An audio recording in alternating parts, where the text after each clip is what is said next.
Hoş geldiniz Düşünce Özgürlüğü için İstanbul buluşmalarından 13.süne. Zaman nasıl hızla akıp gidiyor. İlk buluşmanın yapıldığı 1997 daha dün gibi. Bu uluslararası buluşmaları uzun süre kurumların ve bireylerin canlı katılımıyla yapmıştık. İstanbul Bilgi Üniversitesi ile birlikte.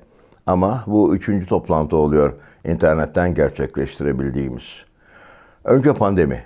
O yetmiyormuş gibi Karadeniz komşumuz Rusya'nın Ukrayna'ya saldırmasıyla başlayan savaş bizi bir kez daha ekranlara hapsediyor. Dileyelim ki 2024'teki 14. buluşmada yine birlikte olalım. İstanbul'da yüz yüze el ele.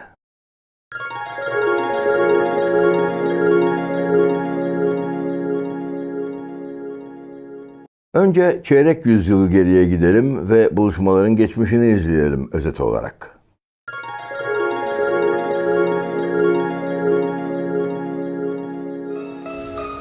A group of 19 writers and 2 observers from 11 countries visited Turkey in March 1997 to support a civil disobedience action for freedom of expression launched by 1,080 intellectuals. The visitor group signed under the criminalized text, as did their colleagues in Turkey, and informed the prosecutors about their action, met with writers, university teachers, lawyers, and attended court cases and visited prisoners who have been jailed over their ideas. The second gathering was held between 19th and 21st November 2000, at a time when the leaders of 3 political parties were condemned as criminals of thought, and around 80,000 people co-published the booklet Freedom of Expression for All, participating their crime. 18 guests from 9 countries attended the second gathering. The third gathering was finally held between 23rd and 26th October 2003 after being postponed 3 times over the earthquake in Turkey, the following economical crisis, and 9/11. 13 foreign participants attended, including General Secretary of Human Rights Watch Ken Roth, Secretary of PEN International Terry Carbon, and 3 monitors of Human Rights Watch.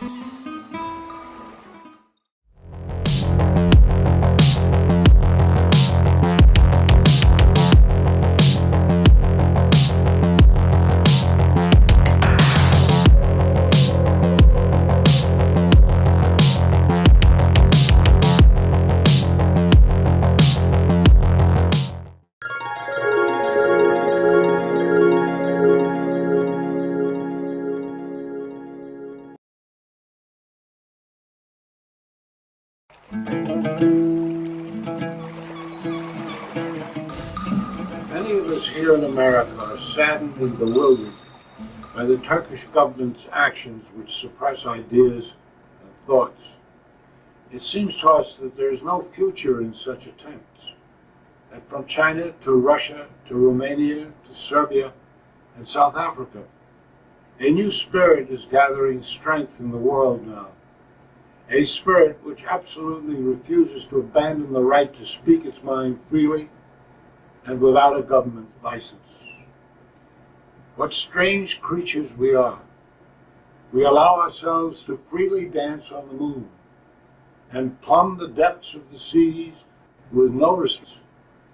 But to stand in a city and publish certain words and phrases can cost us our liberty and even our lives. I believe that this irony belongs to the past, not the future.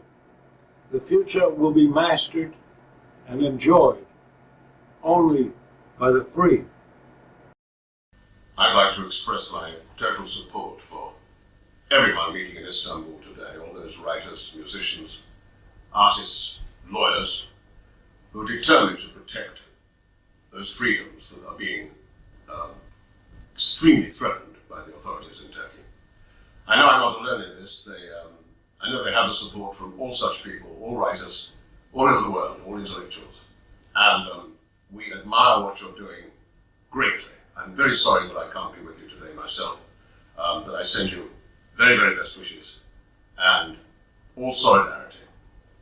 Freedom of expression is as important as the freedom to breathe. When we breathe, we talk. When we talk, we have to breathe. And we should be allowed to talk and write and televise and do what we wish without government interference. Bir gün dahi ceza alırsam yaşamam, giderim. Öbür türlüsü şerefsizliktir. Yani beraber yaşadığınız insanlara tahkir tezif edeceksiniz ve beraber yaşayacaksınız. Bu benim karakterim değil. Sevgili dostlar, ne yazık ki bu ilk toplantılarınızda değilim. Geçen defa birlikteydik. Fakat bu defa hastalığımdan dolayı aranızda değilim. Lütfen kusuruma bakmayın. Türkiye'nin gizli iktidar odağı, sivil ve askeri bürokrasi, Saltın Yelkovanı'nı geriye çevirmek için büyük bir gayret içinde.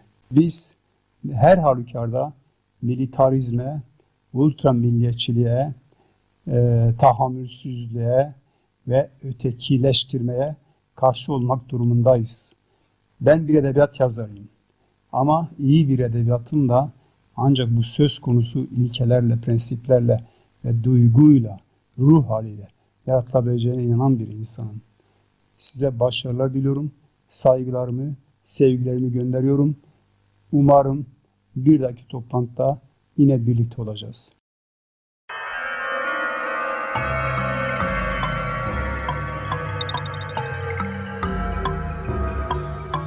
Oh, freedom. Oh, freedom.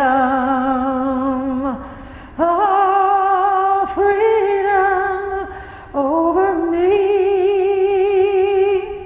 And before I'll be a slave, I'll be buried in my grave and go home to my Lord and be free. Dünya 21. yüzyılın ilk çeyreğinde ifade özgürlüğü konusunda nerede duruyor?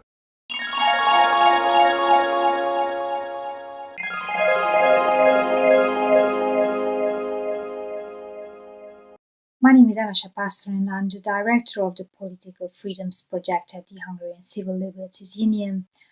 The Hungarian Civil Liberties Union is an IFEX member organization. We are a non-governmental organization operating in Hungary, and we were founded more than 25 years ago, which means that we have a lot behind us. Our main profile is strategic litigation in the field of fundamental rights protection, which means that we offer free of charge legal representation to various clients, among others to journalists as well. So, what is the situation with freedom of expression in Hungary? First, I was asked to make talk witnesses who faced violations of freedom of expression in Hungary, and even some examples were listed, claiming that the witnesses are the relatives of people who were killed, imprisoned, or journalists who were not allowed to travel. Well, in Hungary, the problem is entirely of a different nature. Journalists don't get killed here, they are not imprisoned and they are allowed to travel as well. But even if our organization is not the witness of such events, we are the witnesses of the systemic erosion of press freedom, which happens in a more subtle manner and gets us basically to the same result. We are in a situation where the free press is in trouble to reach the people. So, according to the Reporters Without Borders Press Freedom Index, Hungary dropped 29 spots since 2013, and currently it is ranked the 85th in the world on this list. So, the problem are related to three different factors. The first one is the problem of the media regulatory bodies, namely the National Media and Info Communications Authority and the Media Council in Hungary. The second one is related to the system of state advertising, and the third one is everything what we consider the daily working conditions under which journalists should be working. So, about the media regulatory bodies. there is a highly concentrated media market in Hungary. And the merger control decisions of the Media Council had a key role in the situation, as more than 500 media outlets belong to the governing party's media foundation, the Central European Press and Media Freedom, and public service media in Hungary practically operates as state media, so public service media is the primary source of governmental propaganda. This, altogether in a package, means that the government is able to transmit an unlimited amount of messages to anyone in Hungary, and media regulatory bodies have no intention to stop this. The clearest proof that these bodies are politically biased is that the Media Council rejected the license renewal request of Klub Radio, one of our clients. And Klub Radio was one of the last radio stations in Hungary which was able to voice criticism towards the government.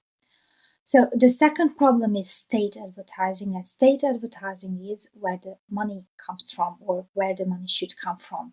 And the problem is that the allocation of state advertising continues to permit the government to exert indirect political influence over the media.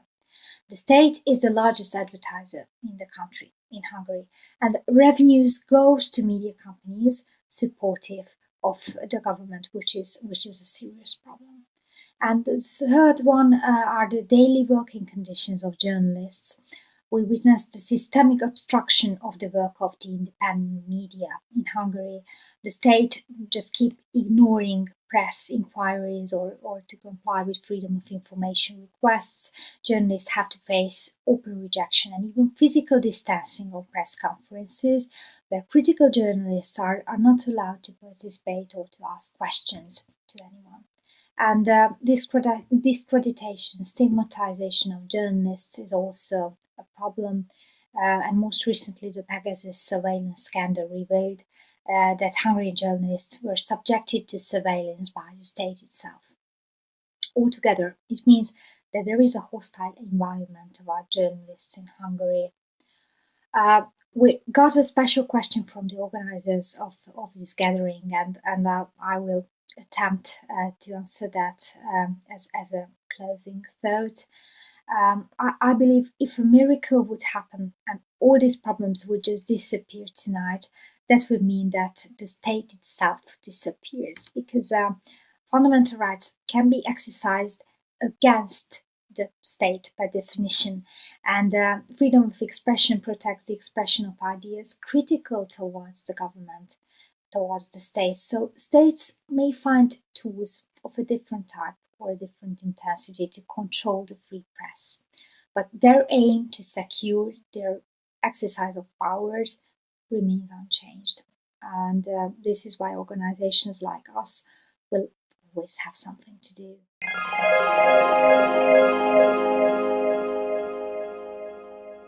I would like to talk about freedom of expression on the internet and outside the internet in the Middle East, in particular in the Gulf countries and some other countries.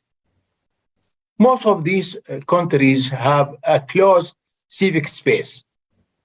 For example, in Saudi Arabia, Yemen, Syria, Oman, Bahrain, United Arab Emirates, and Qatar, in addition to other countries in the Middle East, such as also Egypt, we have to mention Egypt. Working for human rights is very difficult. Human rights defenders mostly are targeted in these countries. We have many of them in prison or facing a trial or travel ban, such as Jamal Eid in Egypt, who is serving a travel ban. In actual fact, by the end of 2021, Jamal Eid decided to shut down his organization, the Arabic Network for Human Rights Information, just because of the repressive measures imposed by the government of Egypt. If we move to Saudi Arabia and the other Gulf states, we see that working for human rights is not allowed. There's no even legislation to allow people and citizens to work for human rights. In general, the traditional media is owned by governments, oppressive governments, and on occasions by the intelligence itself. And when people went to express their views about public affairs to the social media networks, oppressive governments created cyber crimes laws especially designed to imprison online activists. My colleague, for example, Ahmed Mansour, in Emirates, he's serving 10 years in prison for his tweet. I have also to mention my colleague Abdelhadi Al-Khawaja in Bahrain. He is serving life in prison. He is the winner of Martin Annals Award for 2022. So in general, what we have in the Middle East, a lot of repression measures, the lack of civic space. It is not shrinking. In many countries, the civic space is closed, and a lot of attacks on human rights defenders, and also limitations on freedom of expression off and online.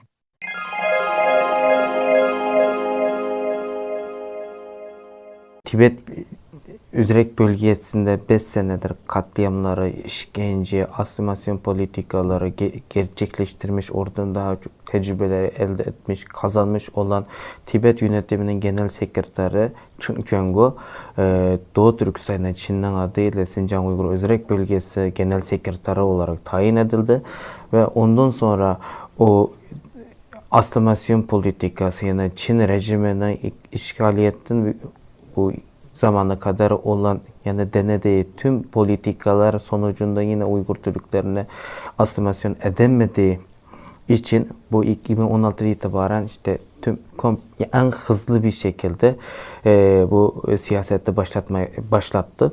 Yani 2016 Ağustos'ta geldikten sonra işte toplama kampları insanları böyle keyfi tutuklamalar başladı daha doğrusu. 2017 Mart ayından itibaren direkt Doğu Türkistan ile dışarına ilişkini komple kesti. Benim 2018 Ocak ayında ailemle olan iletişim komple kesildi. Yani ben normalde sosyal medya üzerinden, yani WeChat uygulaması üzerinden ailemle iletişim kuruyordum. Onlar beni çıkarttı uygulamadan. Sonra benim sadece ailem değil, herkes, yani memleketteki herkes, benim şu anda memlekette benim hiç kimseyle iletişimim yok. 4 senedir. Ailemle iletişim kurmadım. Sadece onların beni aramasını bekledim.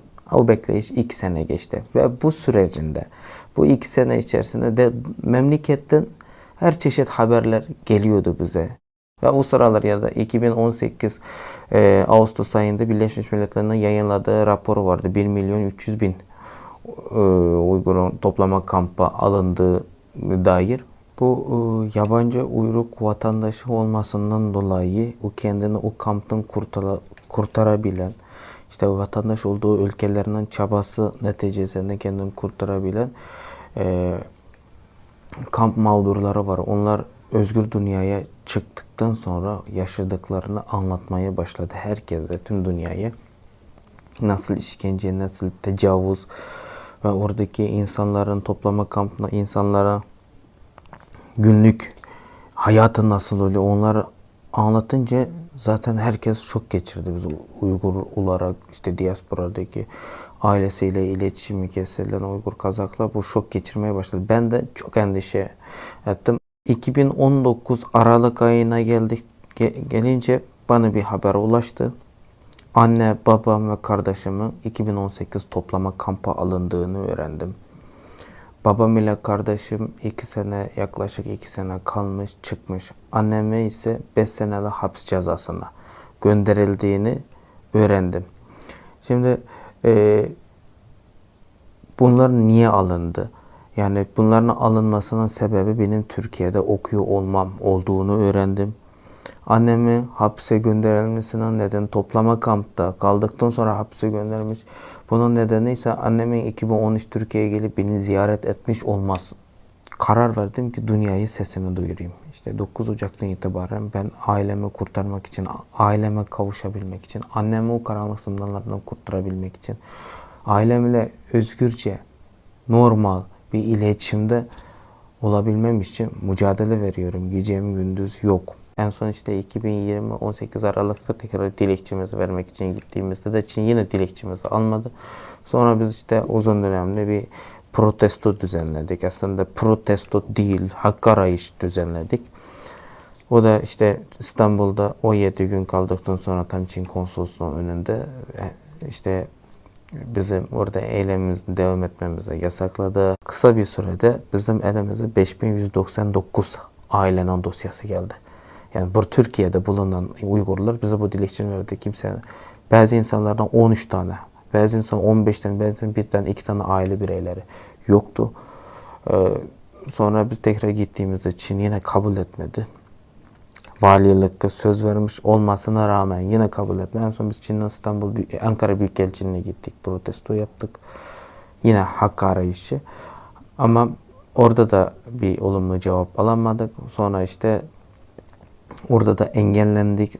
4 gün durabildik. 5. günü bize engellediler. Yani düşünebiliyor musunuz? 21. yüzyıldayız. Dünyanın en büyük ekonomi gücü, teknoloji gücü Çin'den bahsediyoruz. Ve biz o Çin'den pasaportunu taşıyan bizler ailemizle iletişim kuramıyoruz. 2 sene, 3 sene, kimsesiz 4 sene iletişim kuramıyoruz. Sadece bir alo, anne nasıl, baba nasıl diyebilmemiz için Çin'den o kadar ricada bulunduk. Çin dış temsilciliği yani İstanbul konsolosluğundan ama bana cevap vermedi.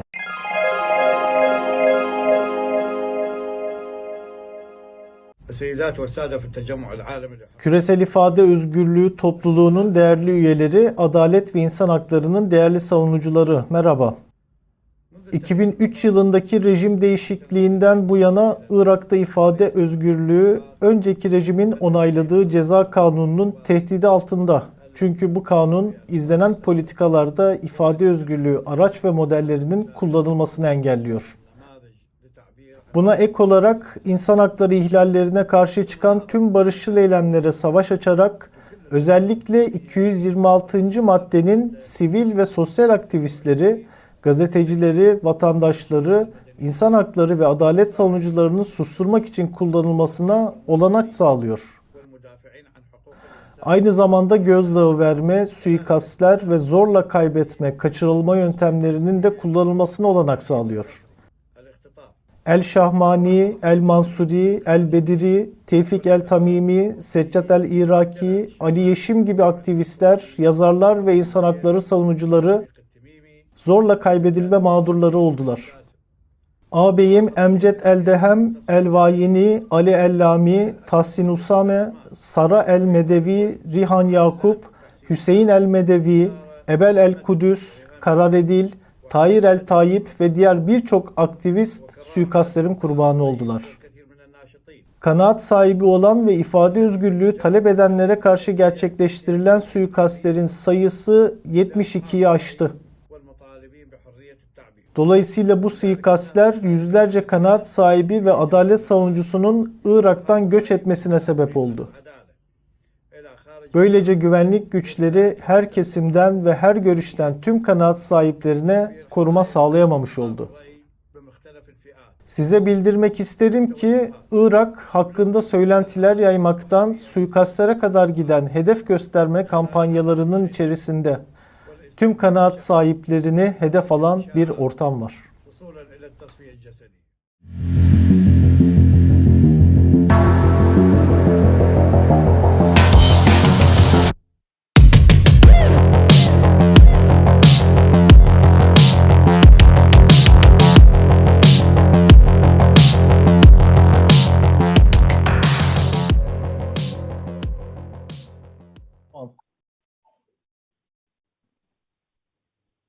Hello everyone, good afternoon if you are in Turkey. good morning or good night, wherever you are on this earth. We have gathered, even though it's virtual, we are gathered to discuss issues of freedom of expression on Turkey and on other parts of the world, about global matters. I've got three distinguished guests today who will speak about freedom of expression issues. Emma Sinclair Webb from Human Rights Watch, Özgür Öğret is with us from CPJ, Committee to Protect Journalists, and we have Salwa Bugwelt from Bahrain Center for Human Rights. I am Burhan Sönmez, the president of PEN International, the Writers Association, globally organized more than 100 countries. We have 140 centers across the world. As writers in this century, you can imagine that, of course, we come together usually to promote literature, to talk about the beauty and the ideal of literature. Most of the time, we find ourselves in discussions of exile, torture, murder, put upon writers, not only in Turkey or in certain countries. Now we can say that it's evident more or less across the globe. We can see it everywhere. It is not something new. We know this oppression towards writers, journalists, academics, every part of society who would like to speak their mind freely about anything, not only about their own profession or their own field, but about anything. Then they see that they are being turned into targets. In the past, let's say just 20 years ago, or 50 years ago, 100 years ago, writers, people of human rights, would always face challenges. We now started to call challenges old challenges, even though they are still with us, but still now we sometimes name old challenges. What is old challenges? We say that censorship that's used by the state, by the government, or imprisonment used by government, again, upon journalists or writers or academics, or assassination, murder, as you know, we recently seen in Palestine, in Malta, in Mexico, everywhere. As we, in our own lifetime, witnessed all these challenges now being accompanied by new challenges. There are new threats about on this field about our work. These new challenges can be named as fake news, or hate speech, or surveillance system that capturing our life. Now we kind of lost truth, we lost our privacy, we lost trust in human, in certain professions across the world. When we speak about the problems of today or the possible problems of the future, usually we like to look at the past, because we know that all saying the past is the best, or the history is the best teacher. But on the other hand, we can say that apparently we humans are not the best students, because we've been repeating the same mistakes, we've been struggling in the same problems everywhere. In the past, those old challenges of violence used by the state, maybe most famously described in the novel of 1984 by George Orwell. That novel was written about maybe 60, 70 years ago. It was describing how a modern state, with the means of violence and power, can oppress society and freedom.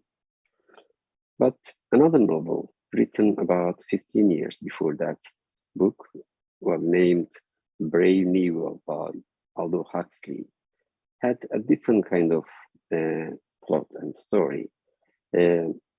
Aldous Huxley described the way that the state or the government controlling society has got different gadgets, different systems.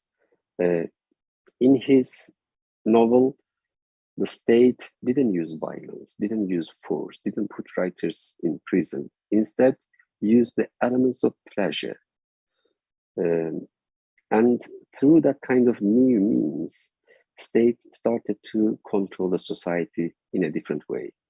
Now we can say that in the current situation, in our day, maybe we are experiencing those both ways of controlling freedom and society.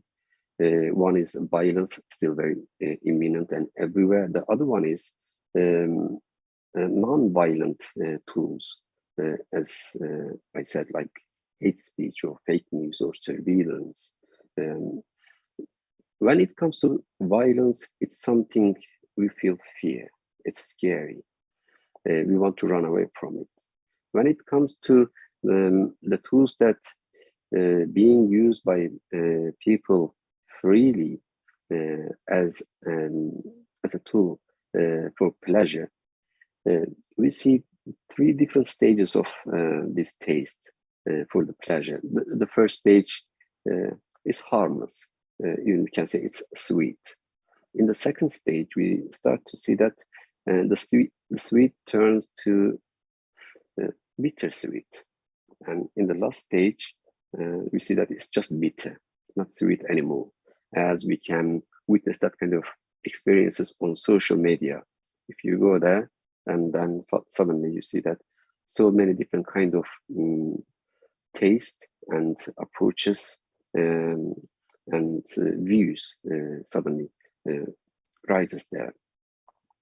For human rights defenders, or for people who would like to establish freedom of expression today better everywhere in the world, maybe we can describe so many things as it was written about, let's say, 80 years ago by another English writer, H.G. Wells.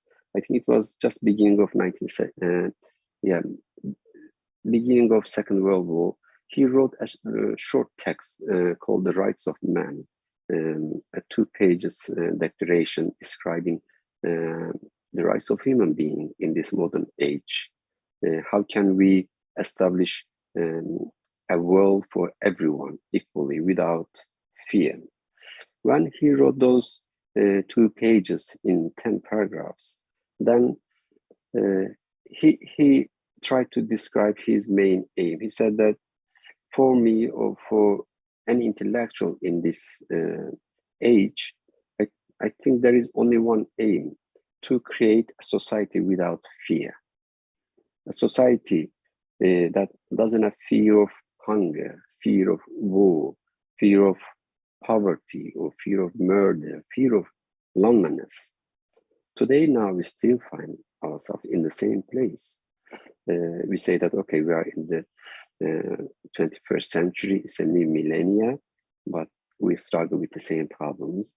And still we would like to have that dreamy society that doesn't know the feeling of fear for the future. And another element for today is the definition of truth. Now, we will talk about it a lot, I know, today in relation with freedom of expression and journalism. I don't know whether it was easier in the past to describe or to find truth, but today, maybe truth is something cannot be found. It is something we need always to reconstruct, because the truth has been fragmented, it's been exploded, and it's lost in this big ocean of information, fake news, hate speech, or surveillance world. That's why maybe journalism is getting more and more serious and more important in order to achieve, to find and to describe, to reshape the truth for everyone, for ourselves, for writers, for all society, and of course for the generation of the future. Now I'd like to stop here and would like to give floor to the Emma Sinclair Webb. Emma is Human Rights Watch's Europe and Central Asia Associate Director. She is an expert on freedom of expression issues and she knows many things about many countries, and of course about Turkey as well. Yes, Emma, the floor is yours, please. Thank you, Burhan, and thank you for inviting me to this. Yeah, Emma, sorry, can I just remind something to audience before you start?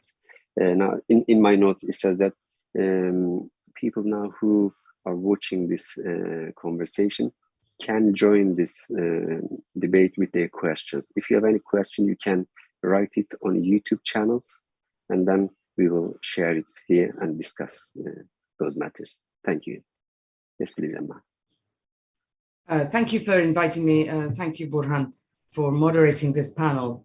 I have to say a couple of things at the beginning. I work mainly on Turkey. I don't really have a world knowledge of freedom of expression. And in fact, freedom of expression is certainly not my strongest area or area of expertise. It's among the many areas of human rights that we examine in our work.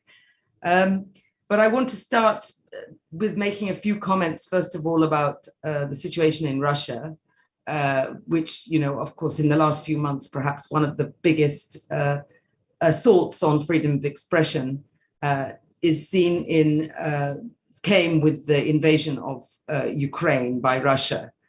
In fact, even using the word invasion of Ukraine by Russia in Russia is banned. The invasion happened on the 24th of February, but we see that just a few days later, Russia passed and Putin signed into law some very draconian new restrictions on free speech, which made it a crime to discuss the invasion of Ukraine. And this is the fake news law in Russia, and it makes any discussion about the Russian armed forces, the military operation, and any call for an end to deployment of Russian forces or any support for sanctions, and absolutely a criminal activity. So the very fact of using certain terminology to describe the military operation, to call it an invasion, to call it a war, was itself criminalized. And within 3 days of this law being passed, the law was passed on March the 4th, within 3 days, there were 60 cases opened in Russia against anti-war protesters who were peaceful protesters, entirely peaceful protesters, and they were accused of discrediting the Russian armed forces. And then, you know, this has gone up since then, of course, quintessentially. I don't have a figure for the number of cases opened as of today in Russia. But, you know, within days, there were criminal cases as well opened, with people facing up to 15 years imprisonment for fake information. So even in the school curriculum, teachers were ordered in Russia to, if any child asked about what was going on, they would have to answer in a particular way with a particular form of words used in the classroom. And this form of words would be mentioning the special operation in connection with the situation in Luhansk People's Republic and around Donetsk People's Republic. That was the kind of sanitized language that even was being advocated in the classroom. So even this went as far, I mean, they thought this out very well. All parts of life, all discussions, all venues were affected by this idea that you just could not, it was banned to use certain terms relating to this invasion, or to use, or to call a spade, as we would say in English. You know, 150 journalists fled Russia, we think, within 2 weeks of the invasion. And as of today, many more have fled.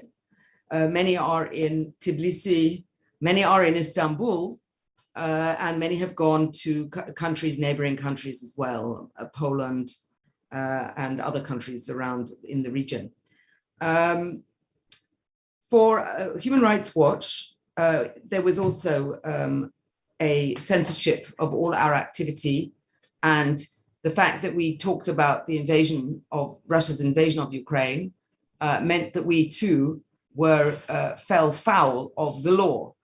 We didn't get a criminal case opened against us in Russia. What happened was that we were deregistered along with other organizations. And this happened on the 8th of April. So Human Rights Watch and 14 other organizations lost their registration all at once. Just a list was published, and the justification for this was violations of the current legislation of the Russian Federation. That was the justification on paper. So they didn't brand us as undesirables or as foreign agents or like that, but they called it just we violated the legislation of the Russian Federation. So this meant immediately, our website was blocked 10 days later on the 18th of April. And we were concerned about prosecution potentially because there is a way in Russia that a lot of laws get backdated. So you get penalized for things that you wrote even before the law was in force, which is actually a violation of a very basic principle of criminal law, the non-retroactivity of criminal charges. So, it put our researchers at great risk immediately, and they had to leave the country and close down our office, which was a registered office in Moscow. So I think this, this is a way of looking at freedom of expression more broadly. This is a law that was about freedom of expression. It's about the closing down of the civic space in Russia and in a way, the censorship of the reporting that groups like Human Rights Watch are doing. It hasn't stopped us working in Russia at all, on Russia, let's say, but we can't do it from inside Russia anymore. We have to now do all our work from outside, which these days is entirely possible, of course, and especially since, we've all spent the last 2 years in a situation of the COVID pandemic, which has meant that a lot of us have got very used to not traveling and doing what we call remote research, constantly using, WhatsApp and Signal and making contact with victims of human rights violations from a long distance, basically.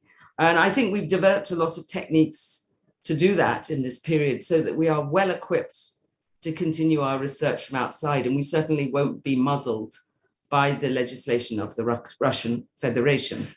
But I think, personally, it's been a really hard year for many researchers. And of course, other organizations have also been deregistered in Russia, and, along with there's Amnesty International. There's the Carnegie Endowment for International Peace, and other well-known organizations like the German political foundations, which have had a presence as well in Russia. So this has been a really challenging period, and I've been meeting colleagues from Russia in Istanbul, where they have to make decisions now about where they're going to live and how they'll continue their work and from which country. Very personally challenging time for an awful lot of people from Russia. And I haven't even mentioned Ukraine, of course, here. In Ukraine, of course, we continue to do a lot of work, and it's a completely different situation. It's a dangerous place to do research now, especially in the east of the country, in the Donbass. But we also work there too. But it's more relevant, I think, to focus on this restriction of freedom of expression at this point in relation to Russia, because it's just such a kind of a world leader in a way on this idea of changing language, censoring thought. And this, of course, takes us back to Russia's own history in the 30s, and it resonates with many of my colleagues as very, very similar to what we've seen in decades ago in Russia as well. So I'd like to leave my own comments at that point. And Thank you very much. Thank you very much, Emma. Can I just ask something, in relation to this frame? Now we know that in Russia, especially internet journalism also being oppressed. Everything has been banned and government closed down. Recently, about 300, media outlets. But on the other hand, we know that it was, of course, a dream about 20 years ago when all this new era started. Do you think this journalism online or social media can also give us, or people like us, opportunities to raise this flag despite all these oppressions coming from the states? For example, now in Russia, people are sharing not news anymore, just the name of VPN sites in order to be able to reach the resources of news, outside world or within the country as well. Maybe we need to improve these new platforms for the use of human rights or freedom of expression. What do you think about this? Yes, I mean, I totally agree. I think people will be very resourceful in this period, and those who want to will continue to try to use VPNs and other means to circumvent the restrictions that are in place. However, I mean, I think still you cannot deny that for many people faced with censorship, and I think this brings us to Turkey as well in a way, a lot of people just tune out the news altogether. They realize that it isn't news. They realize that it's an attempt, it's propaganda only, and it's boring. It's very boring. And therefore they basically turn off something in their minds and don't listen. It's a self-protection mechanism, but it does, of course, leave you potentially seemingly very quiescent. Because you can't challenge anything, you can't be informed, you choose not to be challenging anything. And I think that we have to understand better people's wish to protect themselves in these contexts. And I can't really speak to that point because we haven't lived that here, not fully. But when you think of Turkish media giving propaganda, when you think of A Haber, and other channels, which, have a way of reporting that just means repeating a single sentence or slogan or thought 10 times in a row to kind of get the point across. So using foreign spies against people, planting ideas. I think, people tune out of that too, and ultimately find it very boring. So we have to look at on the one hand, back to what you said, those who will make great efforts to circumvent bans by using VPNs and technology to sort of get around it, and the younger generation can do that, an older generation can't, and their world becomes much more silent. That's very good. Yeah, thank you very much, Emma. I will come back to you, and now I will kind of ask Özgür Öğret to speak. Özgür is CPJ's Committee to Protect Journalists, Turkey representative, and I'm sure now he will talk about many issues related to Turkey. Yes, Özgür, come please. Thank you, Burhan. Before I start, I'd like to change the mood a little bit for a short time. I will go on with the usual doom and gloom that comes with our profession. But I would like to first say that I am positive. I'm a glass half full kind of person. Because as a middle-aged man, I think about the times when I was a teenager. The only way you could express yourself was either starting a photocopy fanzine or graffiti, maybe. You could not be involved in the media. You could not be involved in the public debates unless you are somehow in the conventional media. Today, I don't have to go and explain how things have changed. And despite this new technology, this new era of communication brings its own problems, which I will talk about soon. I'm very hopeful that as people, as journalists, as people who believe in freedom of expression, we have great tools now. We are not, for example, limited to the social media or just social media or other kind of communication. The internet and new technologies, especially blockchain technologies, which can also be used for communication and journalism, at least in theory, opens new horizons. Because I remember about 10 years ago, two journalism students, foreign students, I can't recall from where, came to me. They were writing a paper on Turkish media. And we talked, and I told them the doom and gloom. I have mentioned that the journalists are in prison, the media freedom is deteriorating, the journalists are not paid well, this and that. And we've talked about an hour, and then they asked me, so what is the motivation for a young person to become a journalist in Turkey?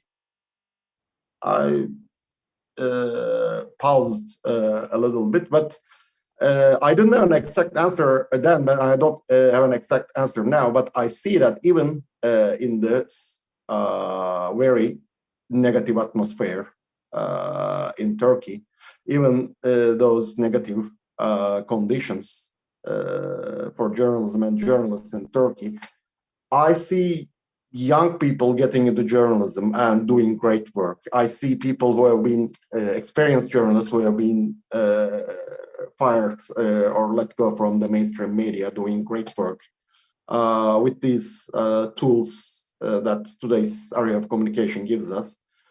So in short, I will tell about dark things now, but I'm not gloomy. I'm hopeful of the future because the censors, the oppressors will use the new technology, and so also we will also do that, and we will counter them. That's what I believe. So let's go with the usual parts, which is I have to accept that year by year we are painting a darker picture in these kinds of talks. I have been following Turkey's press freedom agenda for more than a decade now. And 10 years ago, we were saying it was bad. Today, I believe many people would like to go back to 10 years ago. What's happening is that the deterioration of the press freedom in Turkey has become routine, that we do not get surprised when a journalist gets attacked on the field while doing their job, while they get imprisoned for over flimsy evidence or no evidence. And in that sense, since it became routine, it got worse and worse. Now, Emma talked about the disinformation, the fake news low a little bit. And in Turkey, as you know, we are about to introduce this disinformation, fake news concept to our judicial system, which I do not see any positive aspect of, because in the justification of the law draft, it says this law was prepared to defend the Turkish citizens from illegal content shared by fake accounts and defend their rights and combat disinformation. Many critics say the disinformation is not very well defined in this law, and it's still being discussed at the Parliamentary Commission. It's not done yet, but no matter how it is going to be defined in the law, the practice from our experience, we foresee that will be arbitrary. What's disinformation? What's not disinformation? And the decision will not be made by a lawyer, but a politician. That's unfortunately what we're expecting. As an example of what I've just said, one of the biggest problems of journalists in Turkey is the anti-terrorism law. Almost all of the imprisoned journalists in Turkey in the past decade, maybe let's say 90 to 95%, were imprisoned for either being members of or making propaganda for a so-called terrorist organization. And it got old. It got like a cliche of itself. And especially in foreign arenas, it doesn't work really well. And in domestically also, the terrorist label, again, got old, and it doesn't fit for everyone. You know, society, some parts of society may be biased against some groups. So this is a journalist from this ethnic group or from this political view, and a lot of people may buy it, that person may be a terrorist without looking much into the issue. However, it gets hard. It's much easier to put the label of fake news, liar onto journalists, and I believe this will extend the ammunition of the judiciary against journalists, as if they needed new ammunition. I'd like to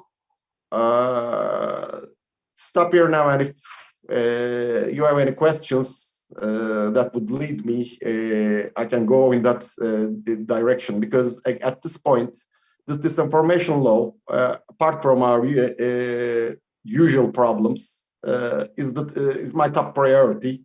I can go on, but if you have questions, we can continue like that. Özgür, thank you very much.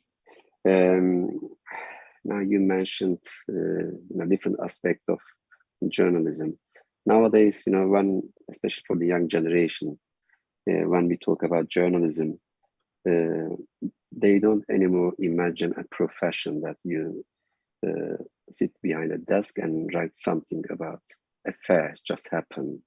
It is like writing a plot of adventurous movie, a dangerous job, because you are supposed to be brave, you are supposed to be courageous and take risk, a lot of risk. We know that it should have been different. But my question is, was it always like this? Or is it recently, rising phenomenon that journalism is getting more and more risky for people, who try to do this profession? Journalism has never been an easy job. Journalism was not easy or not risky when, I don't know, Hemingway was doing it. It's never been, it's always been a dangerous job. What's become later is that in this information age, we hear about things more, or things can be less buried, less easier. So if a journalist was murdered or imprisoned in country X in 1960s, somebody, even from the neighboring country, may not have even heard of that. But today we hear about the bad things more, which is also a good thing, because the bad things go into record.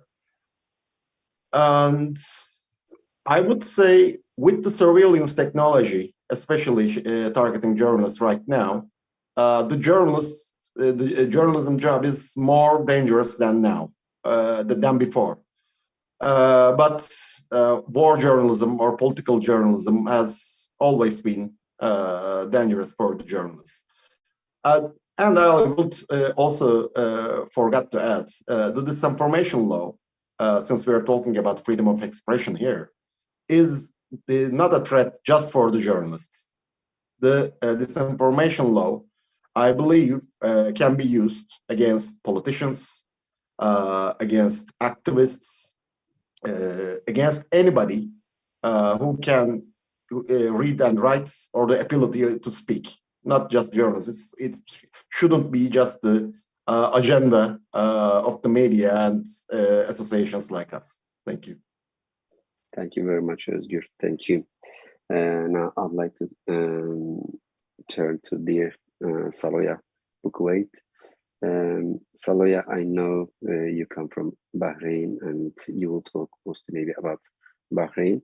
Saloya from Bahrain Center for Human Rights. She's here with us. I'm sure now we will have opportunity to discuss issues taking place in other parts of the world and connect them with the other places in this world. Floor is yours, please, Saloya.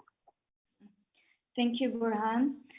So as you mentioned, I will mostly touch upon the situation in Bahrain because it's what we mostly work on. But it was very interesting to hearing about what's happening in other countries of the world. I mean, in Bahrain, the freedom of expression rights has always been one of the main issues, because without freedom of expression, we cannot have the other basic human rights. I mean, without freedom of expression, we cannot develop, a path towards a democratic society. In Bahrain, it's a very small country, but there are really many human rights violations.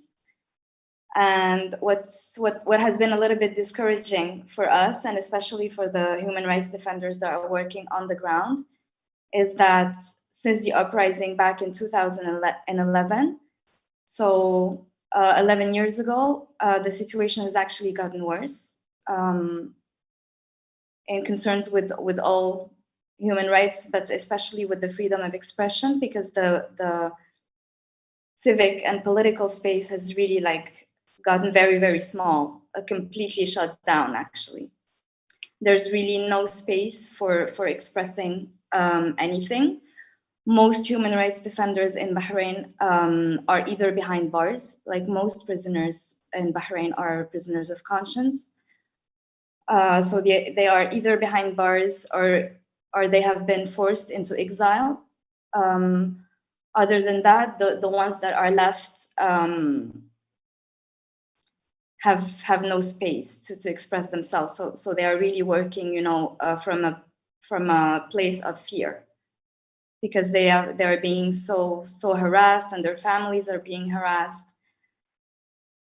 So it's really very difficult right now to exercise any kind of freedom of expression. And even the human rights defenders that are in exile are being silenced in a way that they would harass their families back home, for example. So even the ones that actually can talk are being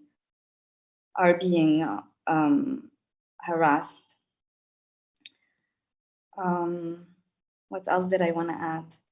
What you just mentioned, actually, it's something new that the human rights defenders in Bahrain are dealing with is what Özgür just mentioned. It's the new technologies of surveillance. Because in Bahrain, I mean, we've always had training. It's not something new. Surveillance has always been there, but the new tools that they have focused on are very, very sophisticated, and the experts and the consultants on how to defend oneself against this kind of spyware have not kept up to pace with the new technologies. So this is a new threat that we're dealing with, and we're trying to find a solution.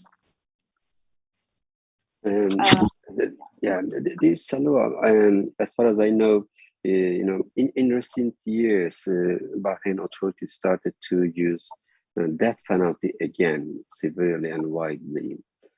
How does it affect, the opposition or the general civil society? This kind of new ways of oppression. I mean, this is also something that's very difficult because it's like telling the rest of the it's another tool, to create even more fear within the human rights defenders community, because it's a way of telling them, like, even though you have been working so hard for all these years and things like that, we still have the power to exercise the death penalty, for example. Yeah. Because the Bahraini government is actually very scared of the human rights defenders in Bahrain, because despite all the difficulties, the civil society is very strong for a small country. I mean, they still do have a strong voice internationally, so it's a kind of tool again to create fear. Yeah. I know you have prime minister and ministers in the government who are not being elected by people but appointed by the king, and they've been in their position for long years. And in society in Bahrain, do you have any let's say bridges between public and government, to express your view and demand your right from them? Is there anything possible? I think it's almost impossible. I mean, I'm not really an expert on this, but I mean, there has been a report from the government, that wanted to follow up with the violations that have been, brought up by the civil society and that have been brought up, internationally about the situation in Bahrain. There have been promises made to create accountability for what has happened. Some prisoners have been released in the recent years, but nothing major has been done to actually change what's going on. Yeah. Just one more question, about Bahrain itself, actually. Do you feel that you get enough support or communication from, let's say, neighboring nations, or in general from outside world? Neighboring countries have never been, of big support of the situation in Bahrain. It has been more. We have had a lot of support, of course, from the UN and the EU and other European countries, but this was this was more true in the beginning of the uprising, so back in 2011 and the years after. But with the years, the momentum on Bahrain has lost a lot of attention. So what the human rights defenders and the whole civil community is facing is how to recreate this momentum on Bahrain, because the situation has actually not gotten better. Thank you very much, Sarah. Down, yeah. Yeah, please carry on. No, I just said it doesn't make sense that that they've lost attention for the country, but I think it's because not enough has been happening somehow. So this is very normal somehow after the years that even Western countries feel like they can't say that much anymore, because so what we're working on is new advocacy tools, like how to recreate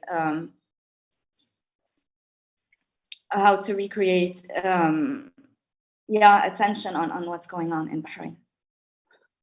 I think now you are doing great things, bringing those issues in Bahrain, onto this platform and share your opinions and the truth actually, about your country, your people, with us and with everyone. It's an opportunity. I'm sure, people now, hopefully, will be more interested in the things that are going on in Bahrain part. Now we will carry on, so we have time. But before I carry on with my questions, I've got two questions from audience. The first one to Emma. It says, my question is, what are your opinion on what to do about the situation? What are your thoughts on yesterday's raid against the Migration Monitoring Association? That means Göç İzler, Turkish, and also the operation that happened yesterday against HDP, pro-Kurdish party. Can you comment about this, Emma, please? Yes, thank you very much. That's a very well-timed question for me because I wanted to talk about political speech. At the very heart of the cases against the HDP, the People's Democratic Party, are in fact speech crimes. So it's the political speeches of politicians that form the bulk of the evidence in both the Kobani trial and the HDP closure case currently before the Constitutional Court. And I think this can't be stressed enough. I think we really have to include political speech in the frame of our discussion of freedom of expression.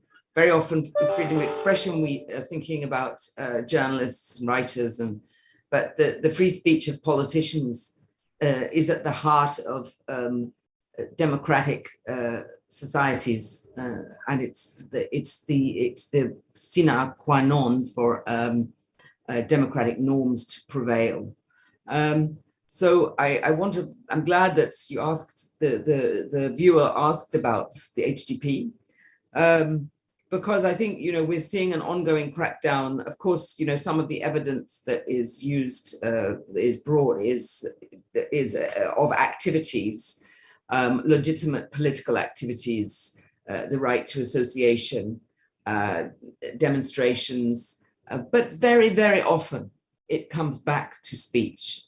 Comes back to declarations, statements, public statements. And the Kobani trial, I think, is perhaps one of the most awful trials ever, in the sense of it being a surreal trial, because the actual allegation at the heart of that trial is that by sending a tweet, the HDP Central Committee actually sent a tweet encouraging people to protest against the government policy in 2014 around the siege of Kobani. And that's back in October 2014.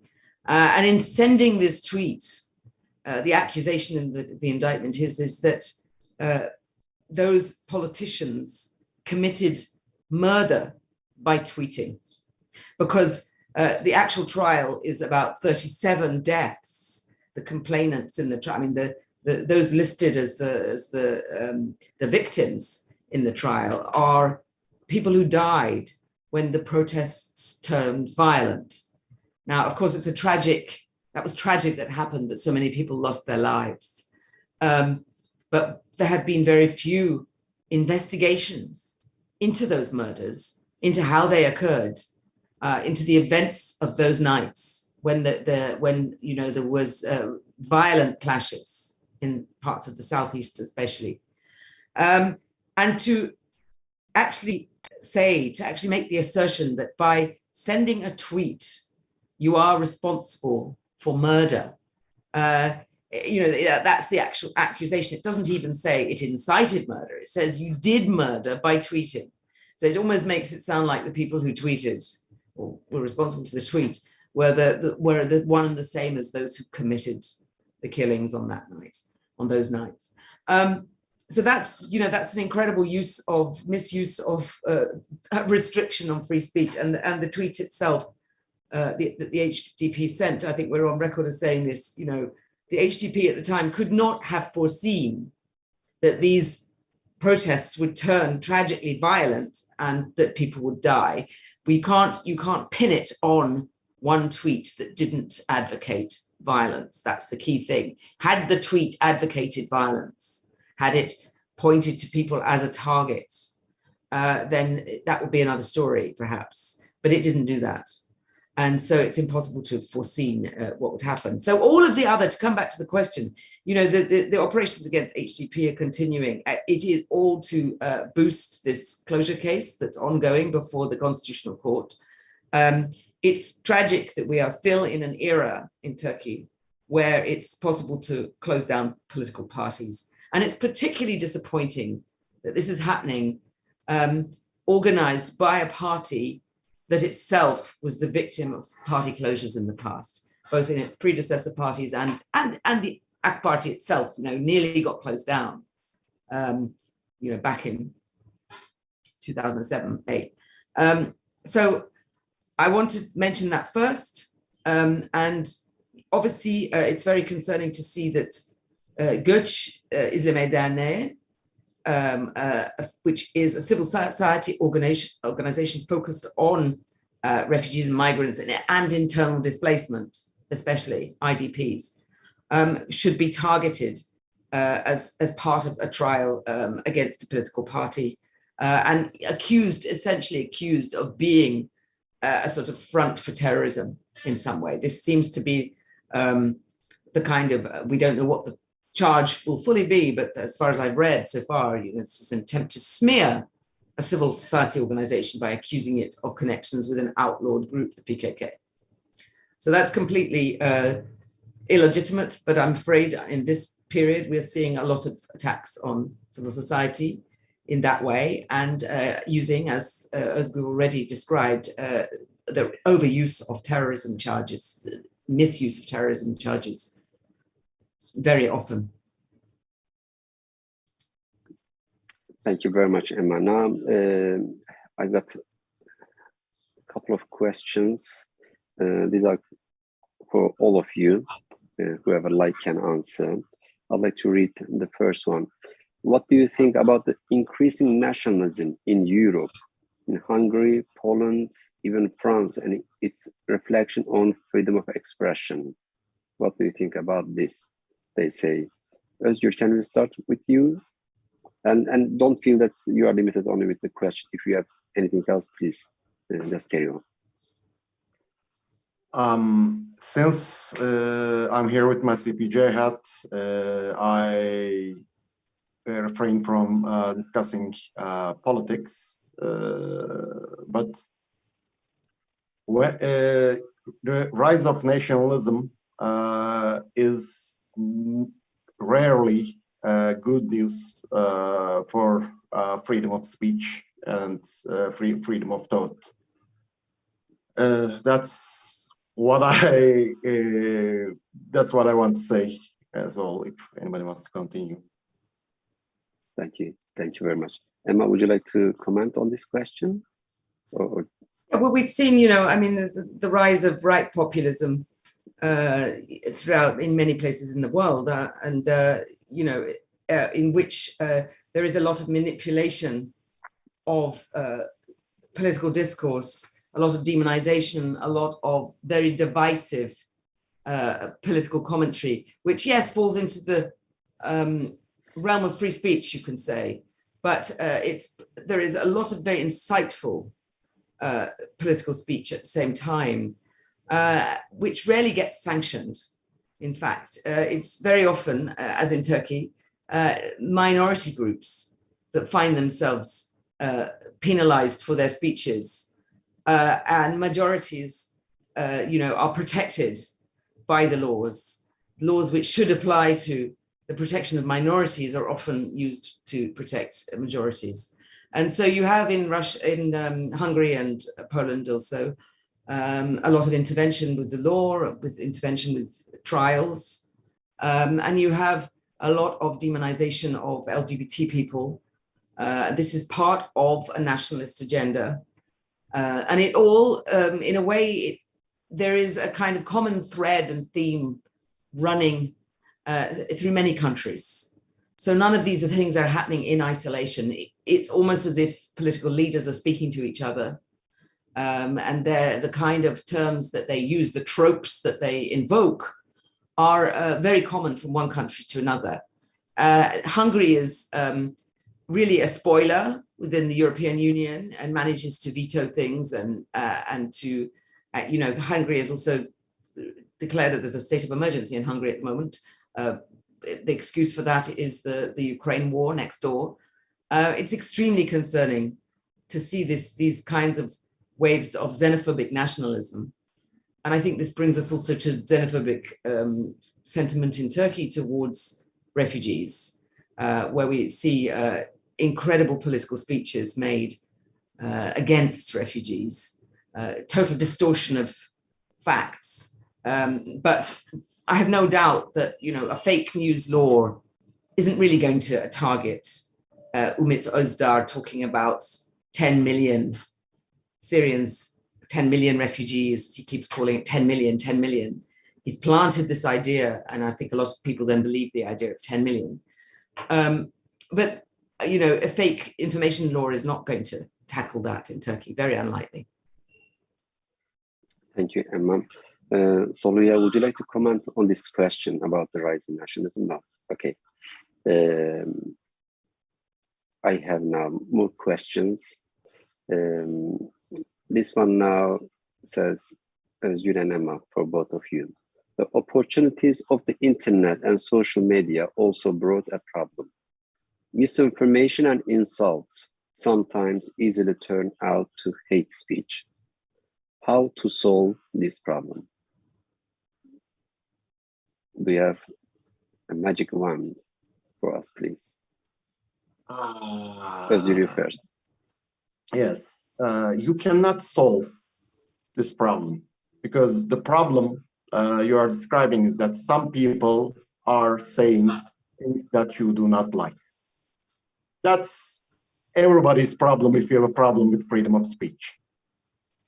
Therefore, I don't see that. I don't see this as a hate speech problem, but misinformation problem, yes.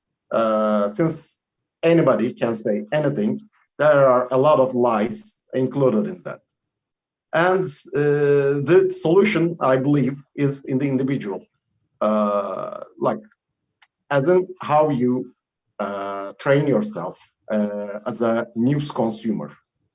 You see that you see a story from an outlet that you trust, and you see another story from an outlet that you don't trust, and you look at the text, you check other outlets, etc. You may not have the time, but if you want the truth, you need to do this exercise. Same with the social media. That's what is a lie, who is a troll, who is coming up with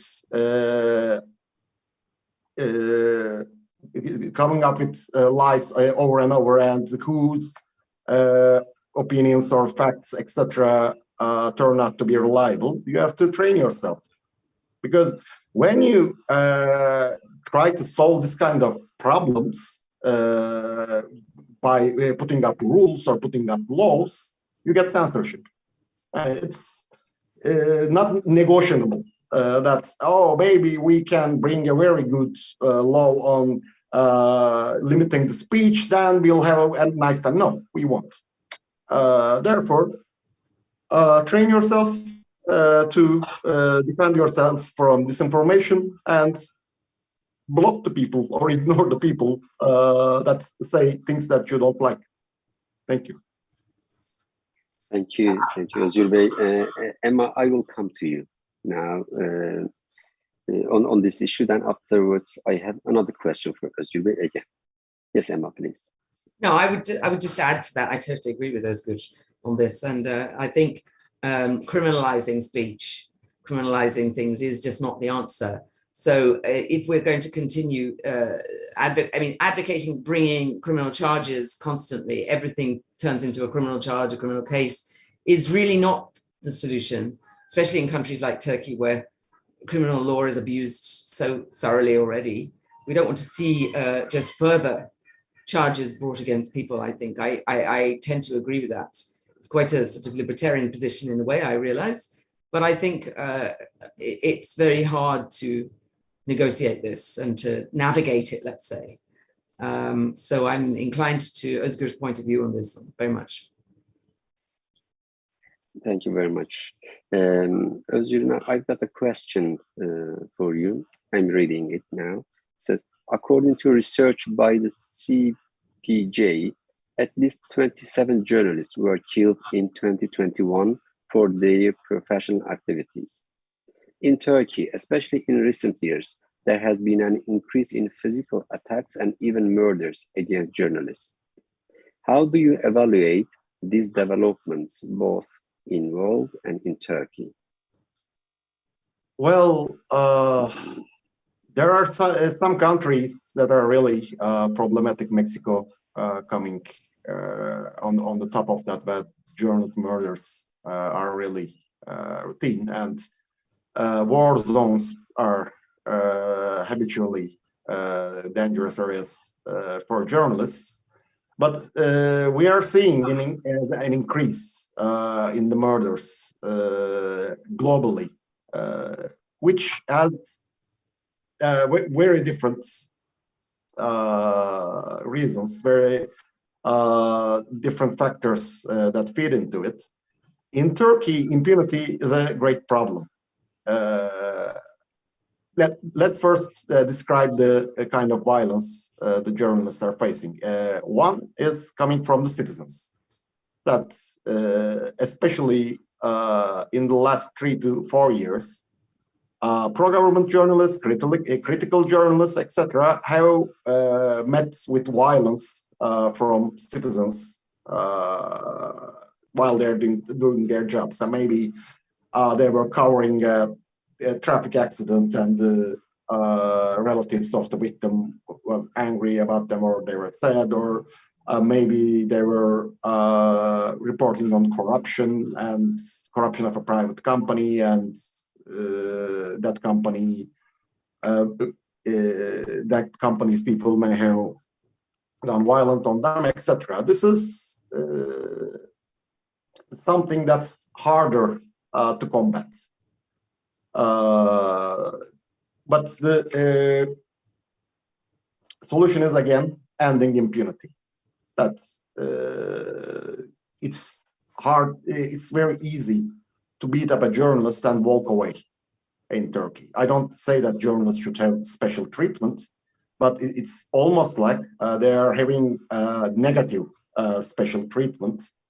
As in, we see in a lot of cases that it's attacks against journalists, physical attacks. So, a lot of times they don't go to trial, or when they go to trial, the perpetrators either walk away or get very minor symbolic sentences. So that's one type of violence against journalists. The other comes from the state, especially from the police, as we have seen in Istanbul on May 27, more recently, that police violence against field reporters is unacceptably routine. That's we have seen this last year. We have seen this in previous years, where police officers used tear gas, rubber bullets, and basic physical violence against journalists when they absolutely do not need to. And this is very easy to stop. That's one order from the Interior Ministry can stop this, that do not intervene with the journalists in public gatherings. That's it. But instead, the authorities turn a blind eye to them, to this situation. And I'm sorry to say that even the opposition parties do not care about this very much, although it happens quite often.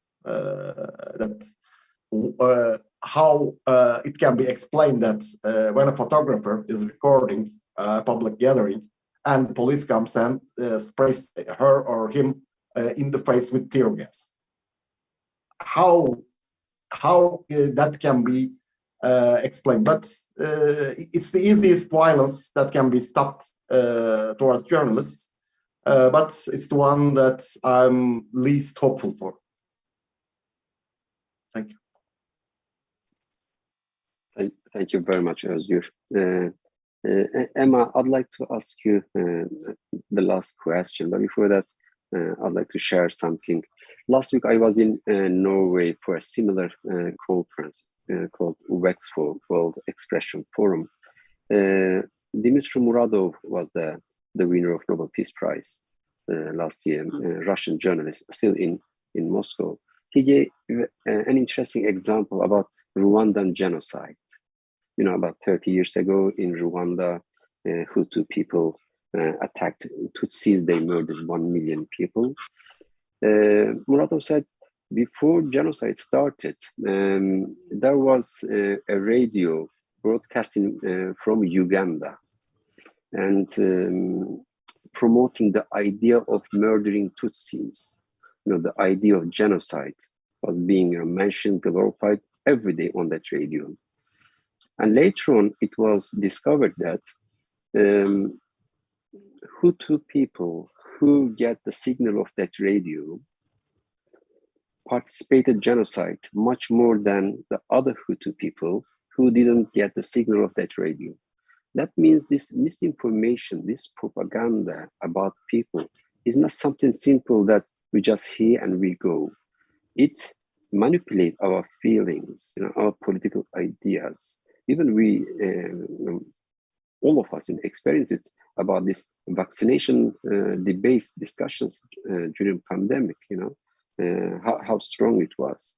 And that's why now the way people talk about immigration, not only in Turkey, in every part of Europe, especially in Hungary, you know, now in Italy, in Greece, in other countries, it is getting, you know, at a very dangerous level. That's why journalism is now not only a simple profession. It seems to me like a holy mission. You know, journalists, they are like, you know, prophets, because they are bringing the truth. It's not just for their salary that they want to earn. It is something for the beauty of people, for the, you know, the health of society, for the dignity of mankind. It is not a simple thing that we just say, oh, journalism, go away. And another information I happily saw last week during that Norwegian conference, they shared some statistics. Almost in every country, people lost their trust in politics, but the trust in journalism and NGOs are much higher than you know, people's trust in politics. At least we can enjoy this part of, you know, let's say the basis now still we have in this world within society. With you, Emma, now I know you have connection with many countries, with many organizations, international platforms.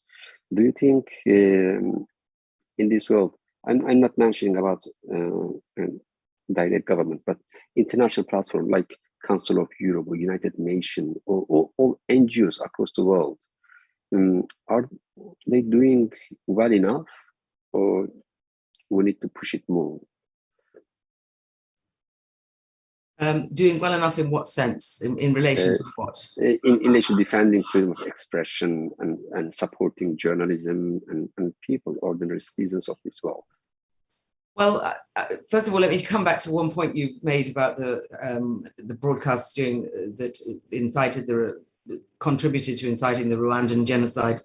I think, of course, you know, there are certain forms of speech, hate speech, where that point directly at a target and say, kill that target or harm that target, which of course have to be prescribed. This is not free speech. This has to be penalized. So it's not like anything goes. The test is whether the speech in question constitutes a near and imminent danger to a particular target. So if it's, you know, a speech that advocates violence against somebody or advocates targeting a particular individual or a group, you know, of course can be restricted and penalized. And that is very important to say. So I don't want to have a view that we somehow, any hate speech goes. It's not at all the case, of course. And Özgür, I know, finally totally thinks the same. That's a different category from toxic speech in all directions, but generalized and not targeting people, and maybe there's lots of toxic speech against women, right? But it's hard to say, oh, well, that this speech has to be prescribed because it targets all women as a group and it's put half the population in danger from this speech. Often when things are too generalized, you can't sort of crack down on them or prescribe them. That's a very fine line. It has to be, that's why we have judicial reviews. This is why, judgment has to be made. Coming to your second question about whether enough is being done on free speech. This is an ongoing question and ongoing, of course, intergovernmental agencies, whether it's the UN, the Council of Europe, the European Union, courts, international courts, all, of course, keep raising free speech. I think it's one of the best known, restrictions on free speech are one of the best known human rights violations. I think it largely falls to, most of the time, to civil society around the world to keep the issues in the public domain and current. You can't rely on intergovernmental bodies to do that.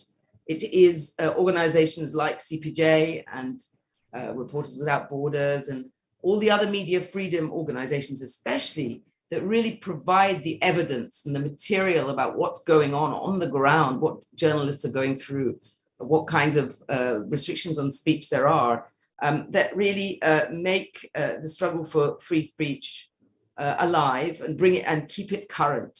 You can't expect the UN to do it or the Council of Europe to do it without an enormous involvement of civil society, which they're very dependent on. So this is just a word to sort of champion the civic space and the need for, a lot of public discussion about these things and a civic space that allows for such discussions, because it's an ongoing process to defend democratic norms and to defend the right to free speech. That's very important. Thank you, Emma. That means we have to be more vigilant and cautious about our rights and to defend them. Now, I think we have to close this great session.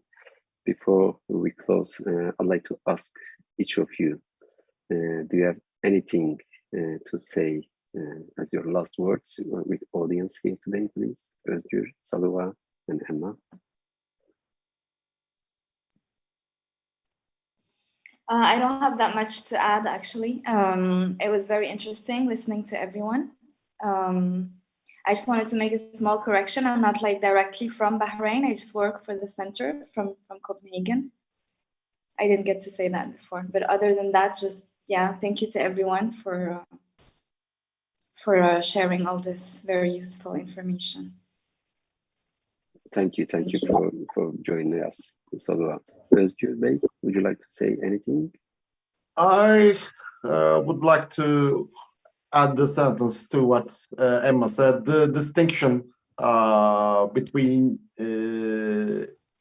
speech that should be penalized and speech that should be free is not that hard. And Özgür is a terrible person. That's okay. Here's Özgür. Let's go kill Özgür. That's not okay. It's very easy to distinctive, and it shouldn't be much of a problem if you really believe in the freedom of speech. Thank you very much. Emma? Yeah, my last word is that, we're facing in the next 2 weeks in Turkey this law on disinformation. It's a huge threat to free speech in Turkey, another threat to free speech in Turkey. It builds on a lot of restrictions already. And this is very worrying to see this law about to be passed before one of Turkey's most important elections coming up, either at the end of this year or into next year. I would say that this law should be dropped. It shouldn't be passed. And I think civil society will campaign against the passing of a disinformation law in Turkey. Thank you.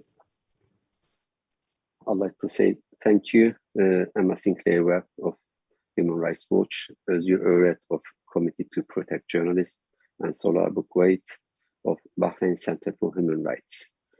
We are here to support each other, to support people we don't know, people in different parts of the world, some of them in prison, and also support people who are not with us anymore, who have been murdered because of their dream and their fight for the freedom of everyone. For the next generation, we should say that we hope and we wish and we will struggle for that you will have a better world than the one that we have now. Thank you very much, everyone. Thank you.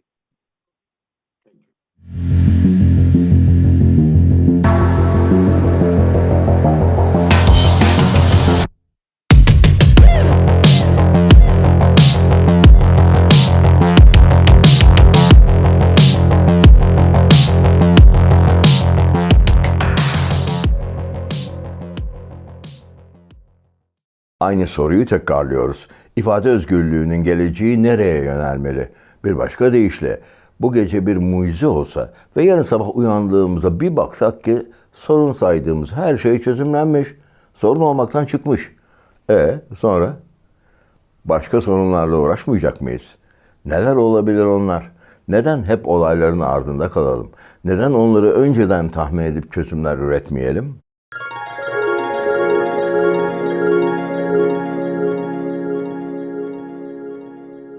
The world situation can be captured in a single word: grim. A fair assessment of the state of the world is given every January by the setting of the famous doomsday clock of the Bulletin of Atomic Scientists. How far is the minute hand from midnight, which means termination of the human experiment? During President Trump's term, the analysts abandoned minutes. They set the clock at 100 seconds to midnight, where it now stands. A good case can be made that in the next January, the second hand will be moved closer to midnight. The analysts identify three major issues: nuclear war, global warming, and the decline of an arena of rational discourse, which is the only hope for escaping the two existential threats. All three threats have become more severe this year. One major factor has been the Russian invasion of Ukraine. Apart from the crime of aggression, the invasion has exacerbated each of the three major threats to survival. The invasion has significantly increased the likelihood of nuclear war. It's all too easy to sketch likely scenarios that would escalate to termination. The impact on destruction of the environment that sustains life is no less drastic. Prior to the invasion, some much too limited steps were being taken to avert catastrophe. Now that's all been thrown into reverse. One day, the IPCC issues another severe warning that if we are to survive, we must start right now to reduce the use of fossil fuels. The next day, President Biden announces vast new expansion of fossil fuel production. Others too. The invasion has also accelerated the destruction of an arena of rational discourse. That is, the arena of freedom of speech in any meaningful sense of the term. George Orwell is famous for his devastating critique of discourse in totalitarian states.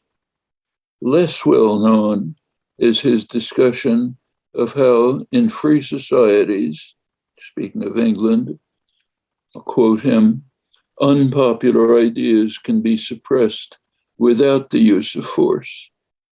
He gives some reasons. A major one is a good education. It instills into us the understanding that there are certain things it wouldn't do to say. And we can add, there are certain things we must say to be accepted into polite society. Well, Orwell's essay on suppression of thought in free societies is little known because it was suppressed. It was written as the introduction to Animal Farm, his famous satire on the totalitarian enemy, but it didn't appear.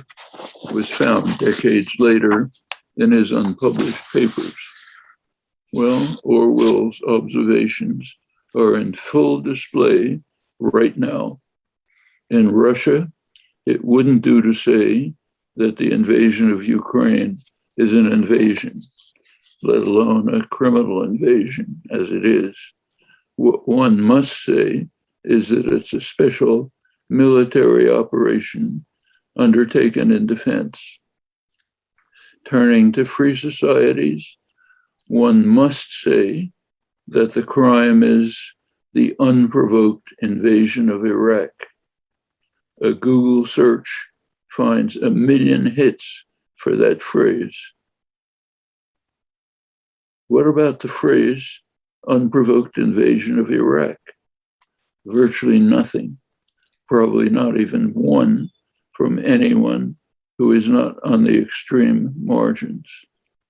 Well, the radical discrepancy is instructive enough, even more so when we look at the facts. The invasion of Iraq was totally unprovoked. The invasion of Ukraine followed extensive provocation by the US and NATO, though in today's atmosphere of hysterical conformism, one must add the obvious. The provocation in no way justifies the crime. Well, that's a striking illustration of the state of freedom of speech in any meaningful sense right before our eyes. There are others. The last few days, an important conference was held in Hungary, the country that calls itself an illiberal democracy, meaning that it has formal democratic procedures, but they are meaningless. Prime Minister Viktor Orban has ensured that freedom of speech is restricted to the racist Christian nationalist right. The media are under tight state control. Free inquiry has been sharply repressed in the universities. Orban simply expelled the Central European University from the country. It was too open and free. Its home is now in Vienna. The conference in Hungary was no small matter. It brought together far-right, racist, proto-fascist groups from all over Europe. But the star of the meeting was the Conservative Political Action Conference. That's the core of the Republican Party in the United States. One of the featured speakers at the conference was Donald Trump, who basically owns the party. Trump lavishly praised his friend Viktor Orban. The most prominent TV personality in the US, Tucker Carlson, also joined in the praise of this leading opponent of free speech and democracy. At home, the Republican Party is working hard to restrict teaching and to remove books from libraries if they are what's called divisive, or they cause students to feel uncomfortable. Those are code words that mean don't allow American history to be taught or studied. because that history includes the most vicious system of slavery in human history, virtual extermination of the indigenous population, and other horrors. That's what history is, divisive, and it should make people uncomfortable, not just in the United States by any means, dramatically so in any major power. But it wouldn't do to say any of those things. All of us must goose step in a parade chanting patriotic slogans. I'm not referring to Andorra, rather to the most powerful state in world history and to the political organization that is likely to take control of Congress in November, and then to pursue the kinds of measures implemented by the figure it worships, Viktor Orban. That's a taste of the bad side. None of this has to happen. There are powerful popular forces opposing it. I'm old enough to have vivid memories of the 1930s. Europe descended to fascism. The United States pioneered social democracy. In some ways, the situation is almost reversed.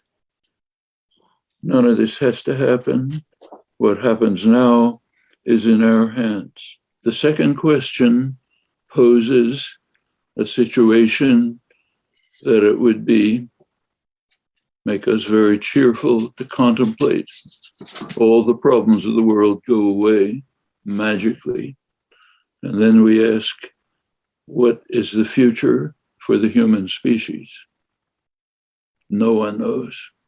I'm not smart enough to know. I'm not smart enough to lay out the details of a future utopia for humans. We can think of some guiding principles. One of them would be what we're talking about: free inquiry, free discussion, no repression of thought. It's an ideal to be wished for, to be pursued in our current circumstances. That's what I think should be the focus of our attention and our energy. Şimdi dönelim bir dünyadan Türkiye'ye. Olaylar ve tanıkları.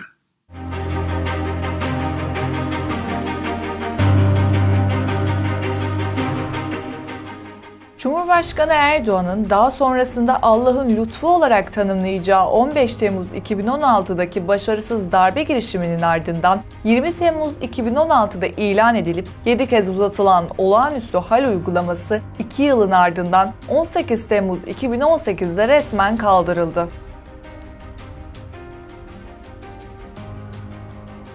O halle geçen 2 yılda 228 bini aşkın yurttaş tutuklandı. 134 binden fazla kamu görevlisi ihraç edildi. 70 gazete, 25 radyo, 20 dergi ve 18 televizyon kanalı kapatıldı. Binlerce derneğin kapısına mühür vuruldu. Grevler, basın açıklamaları, yürüyüşler yasaklandı. Milletvekilleri tutuklandı, belediyelere kayyum atandı.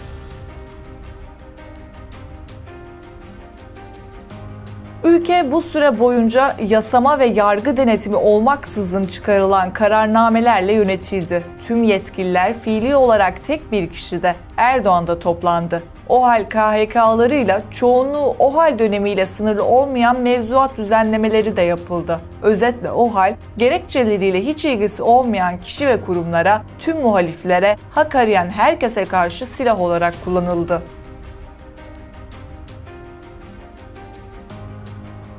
İki yılın sonunda kaldırılan OHAL'in yerini ise o tarihten bu yana geçen sürede sürekli OHAL, SOHAL aldı. OHAL uygulamaları gerek uzatılan OHAL yetkileriyle gerekse de fiili olarak 4 yıldır yürürlükte. Hukuk ve kanunun yerini keyfiyetin alması, sistematik olarak yaşanan hak ihlalleri, sıradanlaşan işkence ve kötü muamele uygulamaları ve kural haline gelen cezasızlıkla OHAL adı dışında her şeyiyle sürüyor.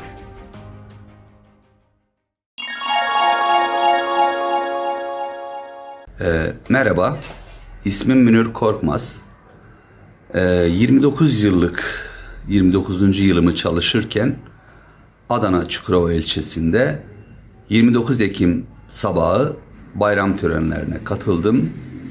Bayram törenleri sonrasında saat 9 civarında yayınlanan KYK listesinde adımın bulunduğu söylendi. Tamamen bir şoktu benim için. Çünkü hiç beklemiyordum KYK ile ihraç edilmeyi. İhraçlar başlamıştı ama benim geçirdiğim hiçbir soruşturma, adli soruşturma, idari soruşturma yoktu. Gerçekten büyük bir şok yaşadım. Sonrasında bir başka yerdeydim, bir arkadaşın yanındaydım, evime geldim. O gece evime yüzlerce insan gelerek bunun kabul edilemez olduğunu söylediler. Dayanışma duygularını gösterdiler. Bu çok anlamlıydı tabii ki. Asıl beni üzen şey 1. sınıfları okutacaktım. Sınıf öğretmeniydim. Evimin çok yakınındaki bir okulda öğretmendim. Ve benim sınıfıma öğrenciler seçme olarak gelmişlerdi. Yani biraz da 1. sınıflarda böyledir. Torpil koyarak gelmişlerdi. O çocukları yarı yolda bırakmış olmak beni çok üzdü. Evimin hemen yakınında bir okul var. Orada ihraç sonrasında her zil çalışında ağladığımı çok iyi bilirim. 1 ay boyunca böyle devam etti. Sonrasında tabii ki bu hukuksuzluğa karşı mücadele etmek gerektiğini düşünerek mücadeleye başladık. Yani Adana'da ve diğer illerde, sokaklarda bu KYK'nın kendisinin bir hukuksuzluk olduğunu ifade ettik. Hala da etmeye devam ediyoruz. Gerçekten de KYK ile ihraçlar tamamen hukuksuz.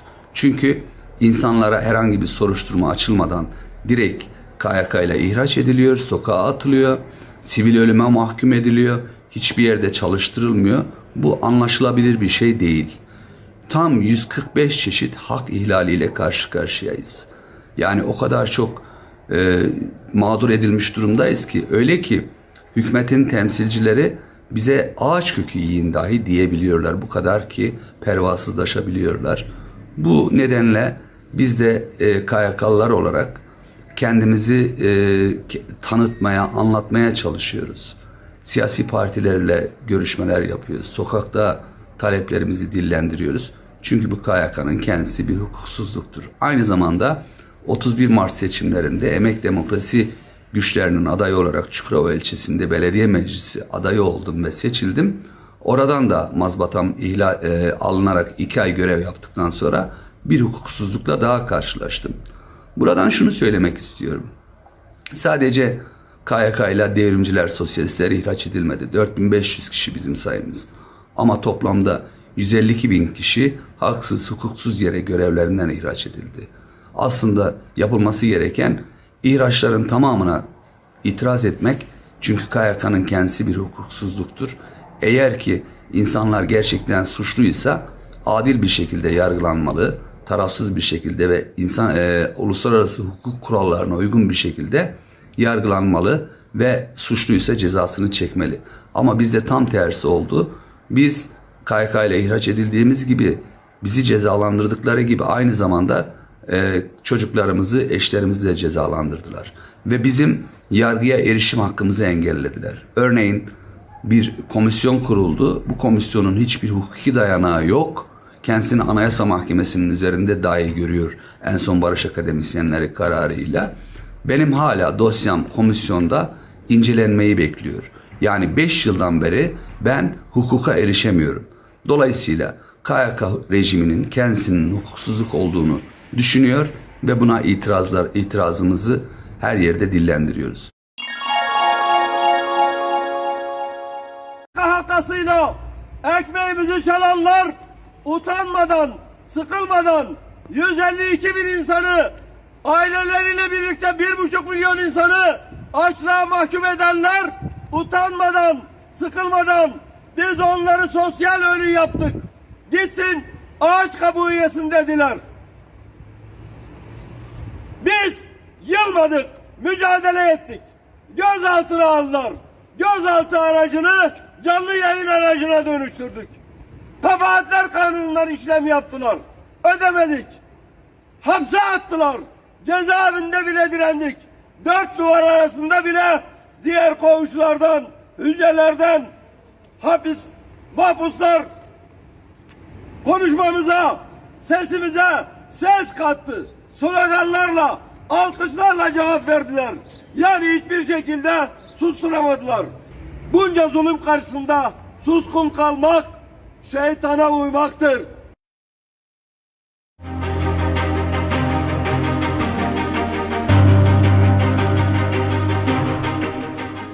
Türkiye'de bilimin olmazsa olmazı özgür düşünceyi, akademik özellik ve özgürlükleri hep bir engel olarak gören siyasal iktidarlar sıklıkla bilim insanlarıyla çatıştılar.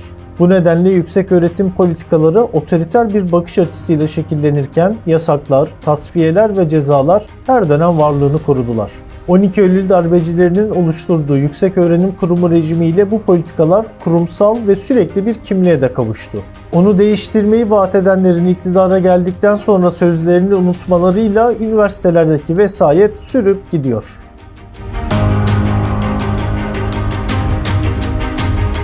AKP'de iktidarın ilk yıllarında savunduğunun aksine bu konuda bir istisna olmadı. Hatta üniversitelere yönelik baskılar darbe dönemlerini katlarca aşan boyutlara ulaştı. Cumhurbaşkanı olmasının ardından Erdoğan, rektörlük seçimlerinin bile kaldırılmasını istedi. Kısa bir süre sonra da bunu yaptı. 2016 yılında ilan edilen olağanüstü halle birlikte Türkiye'de üniversiteler darbe yönetimlerini bile geride bırakarak tarihinin en karanlık dönemine girerken binlerce akademisyen keyfi işlemlerle tasfiye edildi.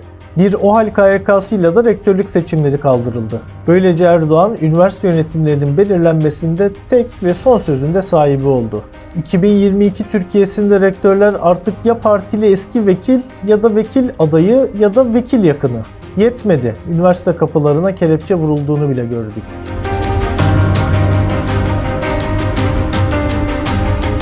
Üniversitelerle ilgili anayasal ve yasal düzenlemeler de dahil olmak üzere tüm mevzuat politik hedef ve tercihlere göre düzenlenirken Türkiye'de iktidarlar hiç istisnasız akademiyi her dönem zapturapt altında tutmaya özen gösterdiler. Ama hiçbir selefi şimdiki iktidarın yaptıklarını hayal bile edememiştir.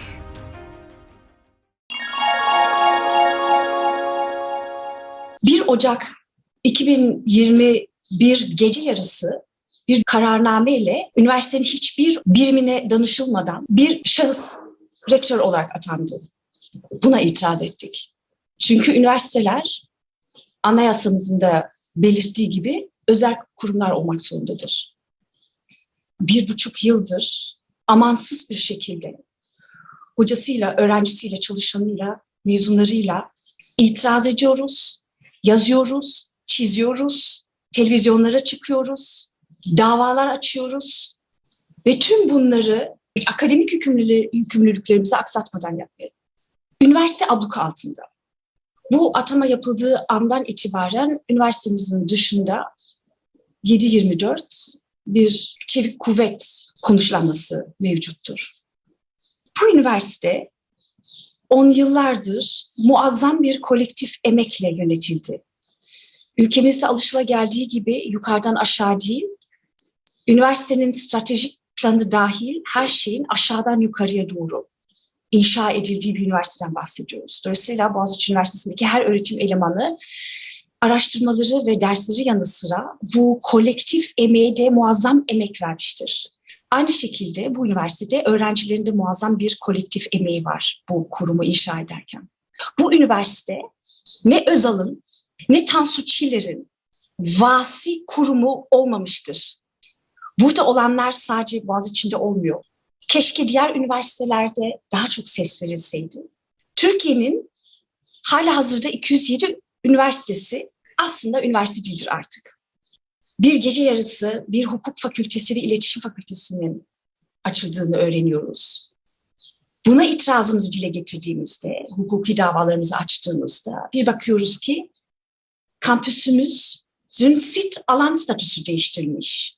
Bir bakıyoruz ki Marmara Üniversitesi'ne ait bir toprak verilmiş. Adeta bir fetih, talan ve gasp siyaseti altında biat etmeyen, kendi bağımsız aklını ve sahip olduğu vicdanıyla son derece haklı itirazını dile getiren ve bunu dile getirirken gözaltını, davaları, disiplin soruşturmalarını, sivil polis şiddetini ve buna rağmen itirazını dile getirmesi eşsiz değerli bir şeydir. Bu olanları asla kabul etmiyoruz ve vazgeçmiyoruz.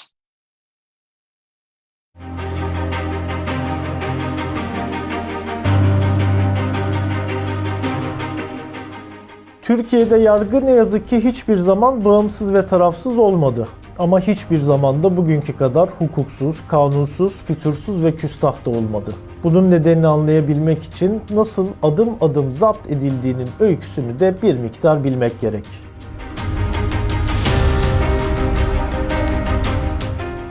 ...2010 referandumunda Hakimler ve Savcılar Yüksek Kurulu ve Anayasa Mahkemesi'nin yapıları değiştirildi. Erdoğan ve meclisteki AKP çoğunluğunun kontrol edebileceği bir hale getirildiler. 2011'de Yargıtay'ın ve Danıştay'ın daire ve üye sayıları arttırıldı. Yeni üyeleri tabii ki HSYK seçti. Bu atamalarla yargı bürokrasisi kapsamlı bir değişim geçirdi.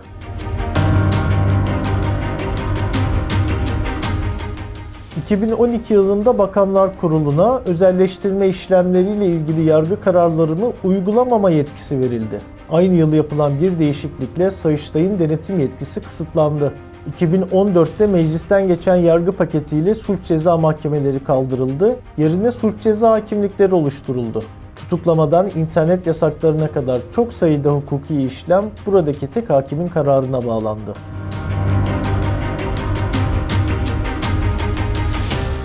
...2016 yılının Temmuz ayında Yargıtay'ın üye sayısı 516'dan 310'a, Danıştay'ın üye sayısı da 195'ten 116'ya indirildi.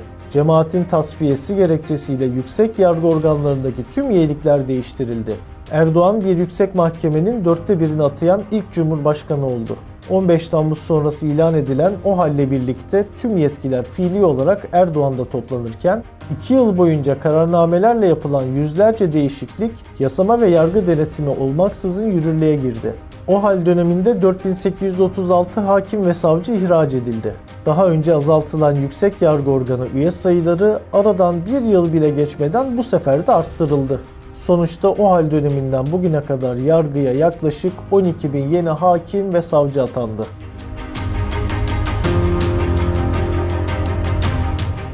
...2017 referandumuyla parlamenter sistem sona ererken Yargıtay ve Danıştay'a üye seçilme kriterleri de değişti. Eski adıyla HSYK, yeni adıyla HSK'nın yapısı da değişti. Adalet Bakanı ve Müsteşarı'nın da üyesi olduğu kurulun 4 ismi doğrudan Cumhurbaşkanı tarafından belirleniyor artık. Cumhurbaşkanı yargı mensuplarına varana dek tüm üst kademe kamu görevlilerini atama veya görevlerine son verme yetkisine de sahip.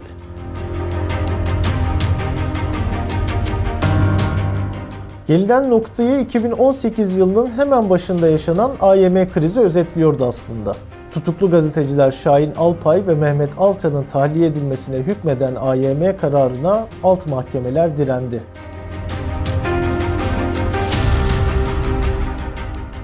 Erdoğan'ın bizi bağlamaz dediği Avrupa İnsan Hakları Mahkemesi Demirtaş kararı da yerel mahkeme tarafından tanınmadı. Erdoğan'ın talimatını verdiği karşı hamle yapıldı. Demirtaş artık tutuklu değil, hükümlü olarak hapishanede bulunurken böylece ahim kararı da boşa düşürülmüş oldu mu acaba?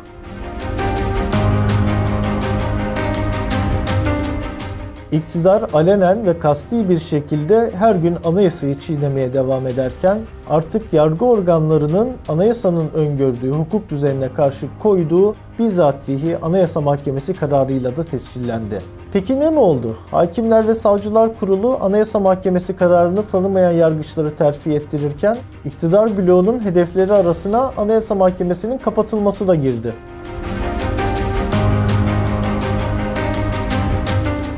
AKP iktidarında geçen 20 yılda yargının hali pür mealini ortaya koyan en net örneklerden bir diğeri de iktidar için en kritik davaların savcısı olarak bilinen İrfan Fidan'ın Türkiye yargısında daha önce emsali görülmemiş hızla kariyer basamaklarına tırmanmasıydı. Fidan neredeyse bir ay içinde başsavcılıktan Yargıtay üyeliğine, oradan da bir dosyanın kapağını bile kaldırmadan ülkenin en yüksek yargıçları arasına girerek Anayasa Mahkemesi üyeliğine terfi ettirildi.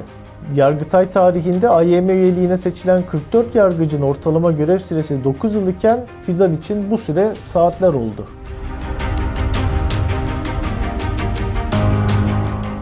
Erdoğan başta olmak üzere iktidar yetkilileri artık nasıl kanunsuz hareket edilebileceğine dair taktik bile verir hale geldiler.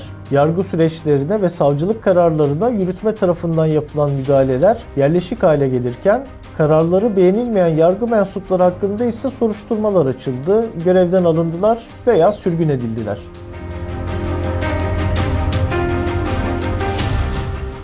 Gazeteciler başta olmak üzere tutuklanan yabancı ülke yurttaşları adeta bir rehine diplomasisinin konusu edildiler. Böylece Türkiye'de bir kişinin neden gözaltına alınıp tutuklandığını ve tutukluluğunun neden devam ettirilebildiğini hukuki metinler yerine hukuk dışı unsurlar izah ediyor hale geldi. Suudi Arabistan'ın İstanbul Başkonsolosluğu'nda canice katledilen gazeteci Cemal Kaşıkçı davası dış politika ihtiyacı gereği Arabistan'a havale edildi.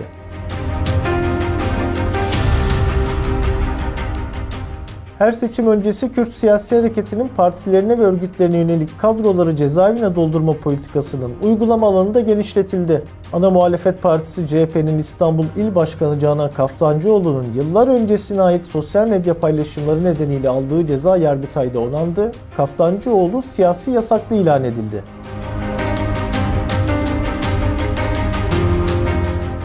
Ve Gezi davası. AİHM ve Avrupa Konseyi kararlarına rağmen Osman Kavala beraat ettiği suçtan ağırlaştırılmış müebbet hapse mahkum edildi. 7 doğa ve yaşam savunucusu 18'er yıl hapse mahkum edildiler.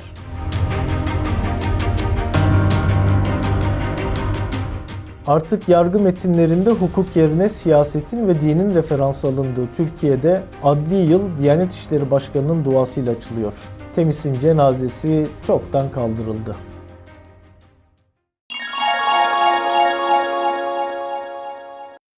Adil Yargılama Hakkına Erişim Derneği olarak 2019 ve 2020 yıllarında bu hak savunuculuğu yapan avukatları konu edilmeye çalıştık. Özellikle Türkiye'nin güney illerinde mesleki faaliyetini yürüten avukatların yaşadıkları zorluklar, yaşadıkları siyasal baskılar, bunları çalıştık ve aslında anayasal güvence altında olan, daha korunaklı gibi gözüken ve yargının kurucu unsuru olarak görülen avukatların çok da korunaklı olmadığını gördük. Bunları tespit ettik. Özellikle STK'larda çalışan, hak temelli örgütlerde çalışan örneğin avukatların cezaevinde yaptıkları görüşmeler ve bu görüşmeler neticesinde cezaevindeki hak ihlallerini ile ilgili yaptığı tespit ve raporlama çalışmaları maalesef birçok dosyada suç unsuru olarak dosyaya konmuş. Birçok avukat müvekkille özel görüşme yaparken müvekkille yaptığı görüşmeler müvekkilin kimliğine bakarak ya da müvekkilin hakkındaki suç isnadına bakılarak aynı zamanda avukat hakkında da benzer suçlamalarla davalar açılmıştır. Yine örneğin avukatların yargı sistemi içerisinde ana kurucu unsurlardan biri olmasına rağmen savcılık aşamasında, kolluk aşamasında, jandarma aşamasında, ifade alma sırasında tamamen dışlandığını tespit ettik. Netice itibariyle bu çalışmanın sonuç çıktısı yargı sistemi içerisinde ana kurucu unsur olan ve anayasal güvence altında olan korunaklı avukatlık mesleğinin tamamen şu anda sistem dışına itilmeye çalışıldığı, avukatsız bu iş nasıl yapılır anlayışının pratikleşmeye çalıştığı bir dönemden geçiyoruz.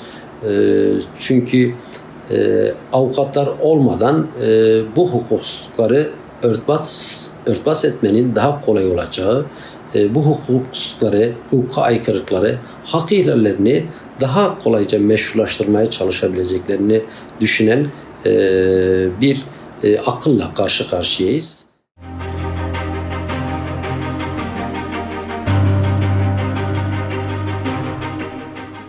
Kürtler ülkenin her anlamda hak ve özgürlükleri gasp edilen siyasal ve sosyal gruplarının başında geliyor. Nereden başlamalı?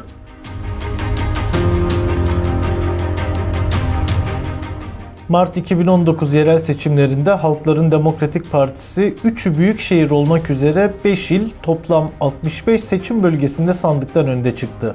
Daha yıl dolmadan halkın seçilmiş iradesi hızla gasp edilmeye başlandı, belediyelere kayyımlar atandı. Bugün HDP yönetiminin elinde kalan yalnızca 6 küçük ölçekli ilçe ve kaza belediyesi. Aynı dönemde 38 belediye başkanı da tutuklandı. Seçilmiş belediye başkanlarının yerine atanan kayyımların ilk icraatları da hiç istisnasız seçimle gelen belediye meclislerini feshetmek oldu.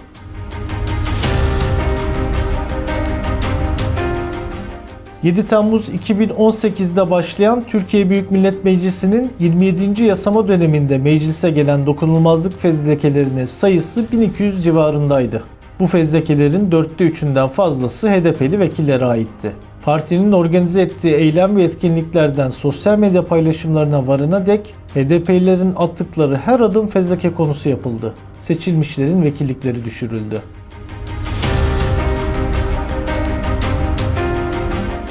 HDP'ye yönelik baskılar bunlarla da sınırlı değildi elbet. Partinin önceki dönem eş genel başkanları halen cezaevinde, yüzlerce partili ve parti yöneticisi de.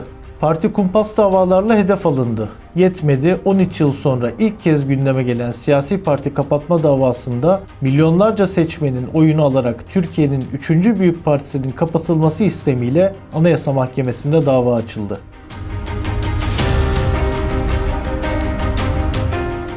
Diğer taraftan da iktidar tarafından her açıklamada hedef gösterilen partinin il binaları saldırıların hedefi oldu. Onlarcası basıldı, yakılmaya çalışıldı. İzmir HDP İl Örgütü'ne yönelik silahlı saldırıda parti çalışanı Deniz Poyraz katledildi.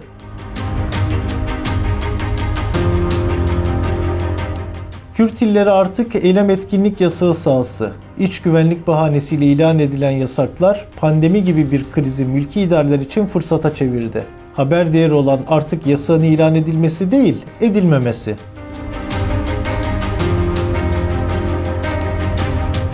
Kürtçe de iktidarın hedefinde.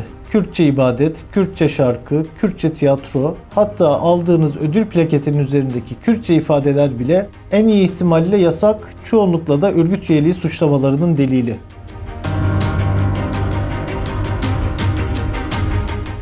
Bir süre tarihi ve siyasal varlığı kabul edilen Kürdistan kısa bir aranın ardından yine yasak. Yasak yalnızca Türkiye sınırlarında kalan kesimi de değil, Irak, Suriye ve İran coğrafyalarında kapsıyor. Devlet bürokrasi Kürdistan özerk bölgesini ziyaret edebiliyor, birlikte açıklamalar yapabiliyorlar. Ama siz Mele Mustafa Barzani'yi andığınız için kapınıza Türk bayrağı asılabiliyor, hakim karşısına çıkabiliyorsunuz.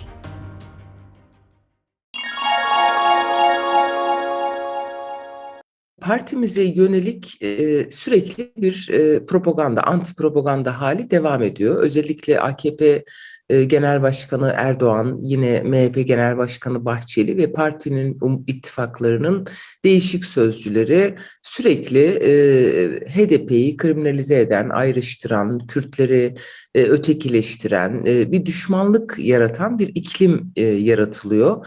Ve bu tabii ki sadece sözde kalmıyor, maalesef hedef göstermelerde oluyor. Yani kendi yandaş kanallarında aralıksız bir şekilde partimize yönelik bu nefret dili devam ettiriliyor. Deniz Poyraz cinayetine giden yol aslında böyle döşendi. Partimizin önünde işte bir çadır kuruldu ve sürekli bunun propagandası yapıldı.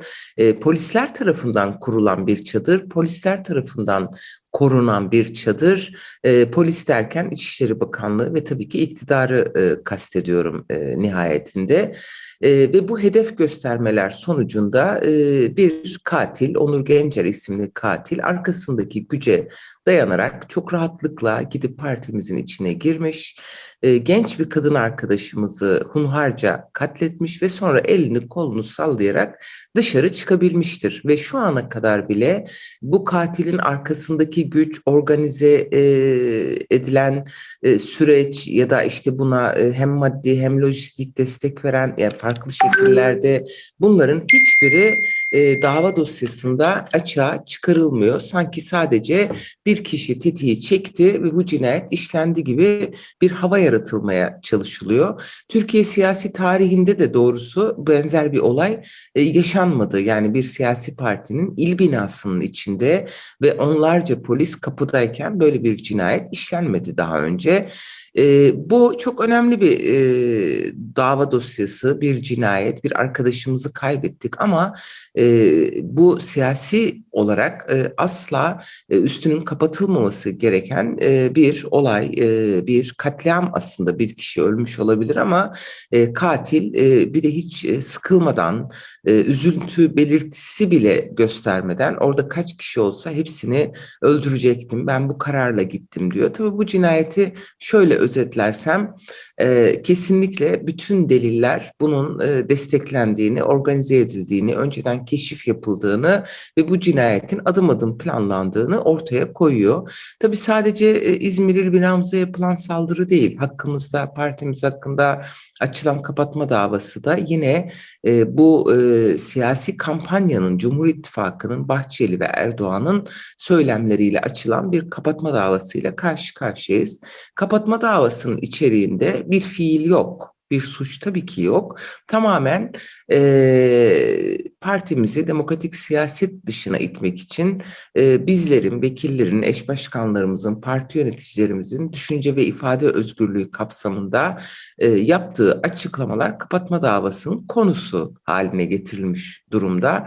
İşte Kobani kumpas davası bir dayanak, bir tweetten bir dava oluşturdular. Müebbet hapis cezası isteniyor ve oysaki Avrupa İnsan Hakları Mahkemesi'nin kesin olarak ihlal verdiği bir dava dosyası. Demirtaş Türkiye kararında Kobani'de yaşanan IŞİD saldırısına karşı Kobanililerle dayanışmanın suç olamayacağını, bu konudaki çağrının bir demokratik tepki çağrısı olduğunu uluslararası bir mahkeme not etmişken bu şu anda Anayasa Mahkemesi'nin önünde kapatmaya konu olarak görülüyor ve hala devam ediyor.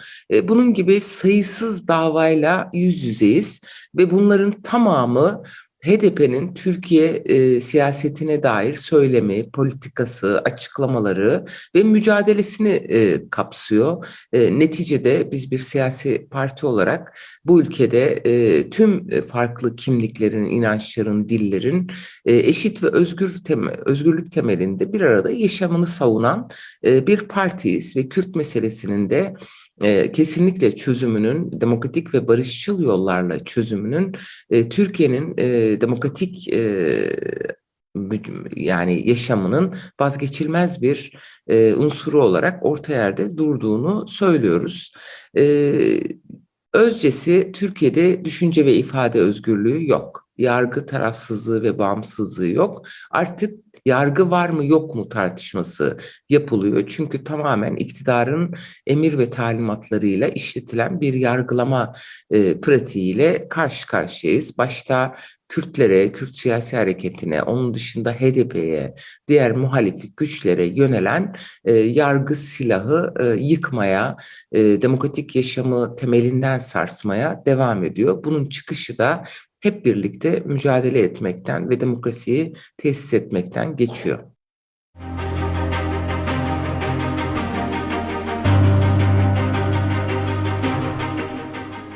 ...90'lı yıllarda gündemden hiç düşmeyen zorla kaçırma ve kaybetme vakalarında 2016 yılından bu yana yaşanan artış sürüyor. Türkiye İnsan Hakları Vakfı'nın tespitlerine göre 2021 yılında 16 zorla kaçırma vakası yaşandı. 9 ayı aşkın bir süredir kendisinden haber alınamayan Galip Küçüközyiğit'in Ankara Sincan L tipi cezaevinde olduğu sonradan öğrenildi. 8 Ağustos 2019 tarihinde Ankara'da kaybolan Yusuf Bilge Tunç hakkında ise halen haber alınamamaktadır. İHA'denin verilerine göre de en az 144 kişi kaçırma, ajanlaştırma ve tehdide maruz kaldı.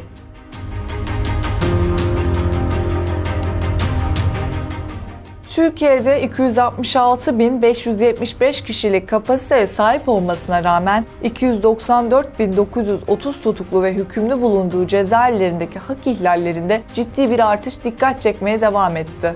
2021 yılında cezaevlerinden gelen şüpheli ölümlerin yanında İnsan Hakları Derneği'nin verilerine göre 2020 başından bu yana 7'si infaz ertelemesinden kısa bir süre sonra en az 59'u hasta mahpus yaşamını yitirdi. Son 10 yılda hasta tutuklu sayısı yaklaşık 6 kat artarken cezaevlerinde halen 604'ü ağır olmak üzere 1605 hasta tutuklu bulunuyor.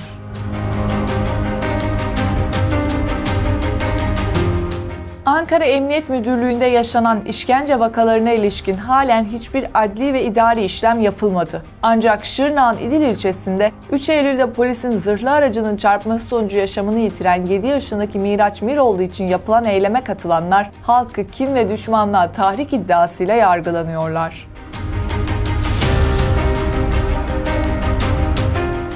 Kolluğun gözaltına aldıklarına alenen işkence etmesi ise artık sıradanlaştırıldı. Öğrenciler, kadınlar, çevreciler, sokağa çıkan kim varsa kolluğun hedefinde. Öyle ki sırf bu aleni işkence belgelenmesin diye kolluğun kaydının alınmasını bile yasakladılar. Neyse ki akla ziyan bu yasak Danıştay tarafından iptal edildi. Teselli olur mu dersiniz?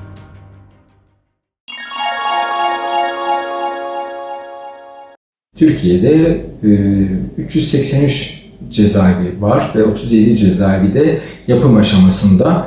Son yıllarda en çok yapılan devlet kurumları cezaevleri. Ve cezaevlerine giriş sayısı açısından Avrupa Konseyi raporuna göre geçtiğimiz yıl en yüksek oranda cezaevine girişlerin olduğu ülke Türkiye. Rusya'dan sonra ikinci sırada Türkiye cezaevindeki mahpus oranı açısından oldukça kötü bir sicil var. Cezaevindeki hak ihlalleri Cumhuriyet tarihinin zirve noktasında ve maalesef ki son derece kalabalık, sağlıksız koşullarda cezaevleri. Cezaevlerindeki kalabalıktan dolayı en başta sağlık hakkı ihlalleri geliyor. Bir insanın gayri sıhhi ortamlarda bulunmasından dolayı fizyolojik ve psikolojik olarak sağlığı bozuluyor. Kanser ve kronik hastalıklarda çok önemli artış oranları görüyoruz cezaevindeki mahpuslarda. Yine psikolojik sorunlar, intihar oranlarındaki artış had safhada, gerçekten çok üst seviyede.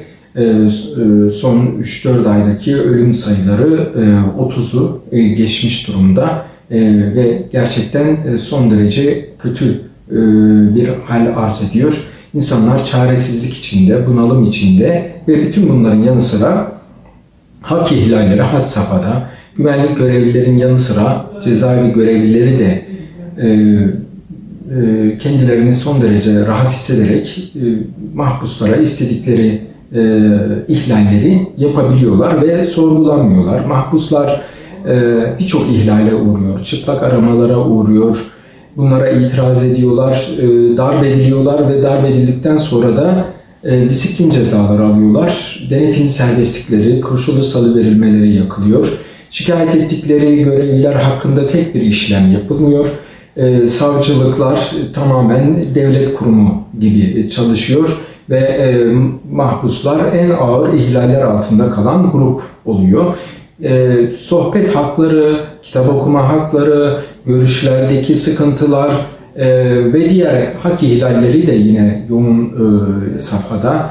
Kapalı görüşler 1,5 saat olmasına rağmen 30-45 dakika olarak uygulanıyor. Açık görüşlerde 1 saatlik süre yarım saat olarak uygulanıyor ve maalesef ki denetimli serbestlik verilmiyor ve zaten dolu olan cezaevleri daha da dolu tutulmaya çalışılıyor. Şu anda 274 bin kapasiteli cezaevleri var ve 314 bin kişi cezaevlerinde, ki şunu söylediğimiz anda mutlaka düne göre daha fazla sayıda insan cezaevlerindedir. Sürekli artan bir sayıyla karşı karşıyayız. Türkiye'de cezaevlerindeki durum bu. Neden cezaevlerini gündeme ediyoruz? Çünkü adaletin olmadığı bir yerde, yargı kurumunun siyasetin boyunduruğunda olduğu bir yerde en ağır hak ihlallerinin olduğu yer cezaevleri oluyor. Adil olmayan yargılamaların olduğu bir yerde en ağır hak ihlalleri cezaevinde oluyor. maalesef ki Türkiye'deki hak ihlallerindeki tüm kesiti değil, küçük bir kesiti size özet olarak sunmaya çalıştım.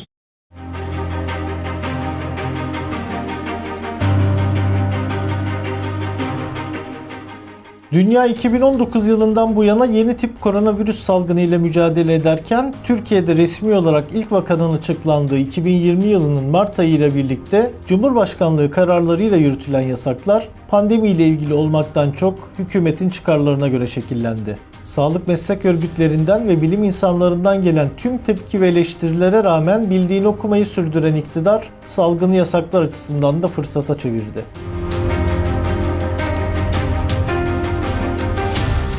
İktidarın şeffaflıktan uzak, demokratik ve katılımcı yöntemleri yok sayan tutumu karşısında bilgi ve şeffaflık talep eden, eleştiri ve itirazda bulunan herkes hedef haline geldi. İktidarın küçük ortağı Milliyetçi Hareket Partisi lideri vitesi daha da büyüttü. Türk Tabipler Birliği kapatılmalıdır, yöneticileriyle ilgili adli işlem yapılmalıdır dedi.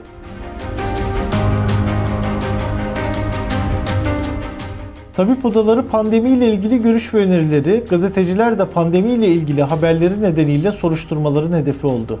Her türlü eylem ve etkinlik pandemi bahanesiyle yasaklanırken bu yasaklardan iktidar partisine dokunan olmadı. Erdoğan her gittiği yerde mitingler, toplu etkinlikler düzenlemeyi sürdürürken sivil toplum kuruluşlarının, meslek odalarının toplantıları, kongreleri yasaklandı. Tabip odalarının hazırladığı raporlara erişim engeli getirildi. Kadınlar, işçiler, öğrenciler, valiliklerin yasak kararları bahanesiyle ülkenin dört bir yanında kolluk zoruyla engellendi, darp edilerek gözaltına alındılar.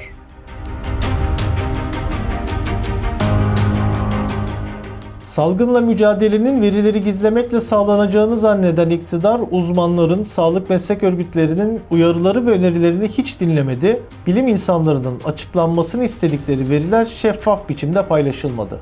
Öyle ki koronavirüs can kaybı bilançosuna ışık tutacak ölüm ve ölüm nedeni istatistikleri 2 yıldır yayınlanmadı.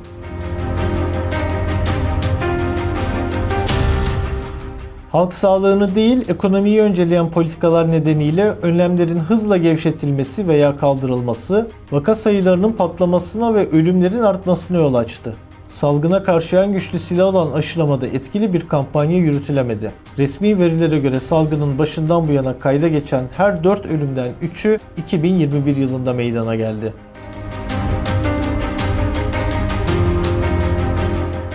Yeni tip koronavirüs salgınına karşı benimsenen politikalar tüm dünyada otoriterleşme eğilimlerini güçlendirirken Türkiye'de de iktidar salgınla değil, bilimle ve sağlık meslek örgütleriyle mücadele etmeyi tercih etti.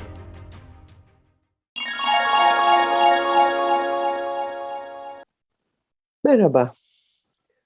Uzun zamandır bildiğiniz gibi zorlu yaşam koşullarında hep birlikte bulunduğumuz alanlardan mücadele ediyoruz. Türk Tabipleri Birliği de gerek pandemi sürecinde pandeminin bize yaşattıkları, gerekse siyasi otoritenin bu pandemiyle ne yazık ki uygun bir şekilde mücadele etmemesi nedeniyle ortaya çıkan zararları dile getirmeye gayret ediyor. Ama yalnızca o değil. Tabii ki siyasi otoritenin özellikle de sağlıkta dönüşüm adı altında sağlıkta yarattığı tahribatı unutmamak gerekiyor. Pandemi yalnızca bunu görünür kılan etkenlerden birisi. Uzun yıllara yayılan 20 yıllık iktidarlarında koruyucu sağlık hizmetlerini yok sayan, tedavi edici sağlık hizmetlerini ama daha çok da sermayeye peşkeş çeken bir yaklaşımla ne yazık ki tahrip edilen sağlığımız oldu. Biz sağlığımızı yitirirken sermaye kazandı. Bu pandemide bile böyleydi. Ne yazık ki pandemide de sağlık sistemini koruyucu sağlık hizmetleri odaklı kurmadıkları için pandemiyi hastanelerde karşıladı sağlık kurumları ve hastanelerde yoğun iş yükü altında yetemedikleri koşullarda insanlar özel sektöre devredildi. Artık onlar tüketiciydi, artık onlar müşteriydi ve aslında kendileri sağlıklarıyla beraber birer tüketim nesnesine dönüştü.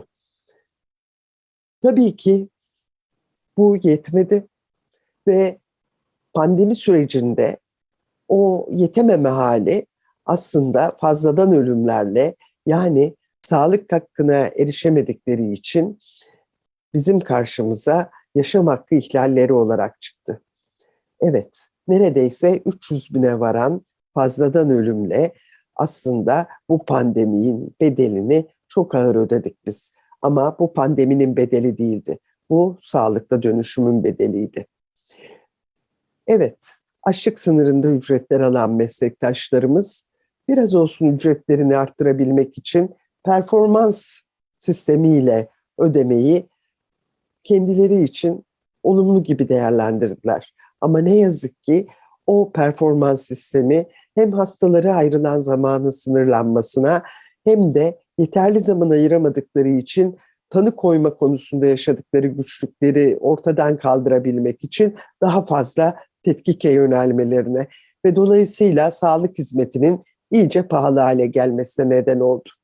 Süreler kısıtlanınca ne yazık ki hastalar da çare bulamadıkları dertleri için hekim dolaşmak zorunda kaldılar ve böylece katlanarak artan bir kaynak israfıyla karşı karşıya kaldık. Üstelik de derdimize çare bulma konusunda ciddi sorunlar yaşarken.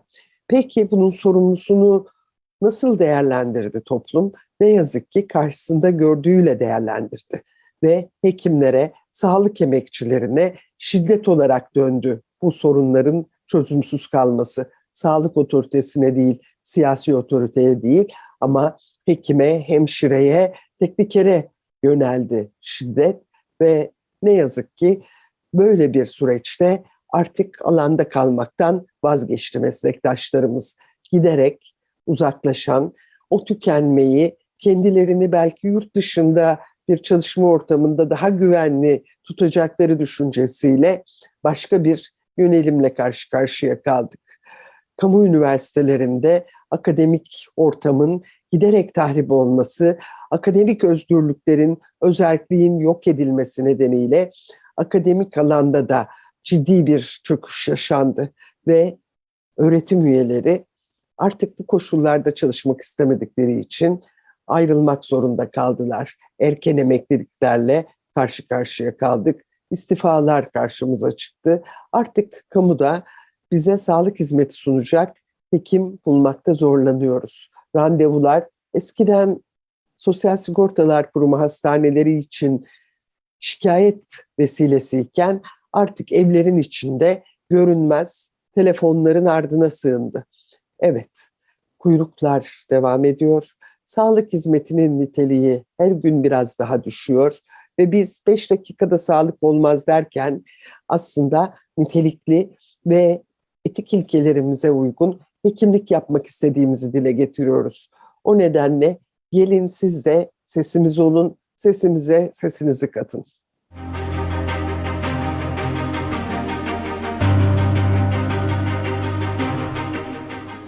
Türkiye Cumhurbaşkanlığı kararıyla kadına karşı şiddeti bir insan hakkı ihlali ve ayrımcılık türü olarak tanımlayan ve bu konuda devletlerin yükümlülüklerini tanıyan bağlayıcı nitelikteki ilk uluslararası düzenleme olan İstanbul Sözleşmesi'nden çekildi.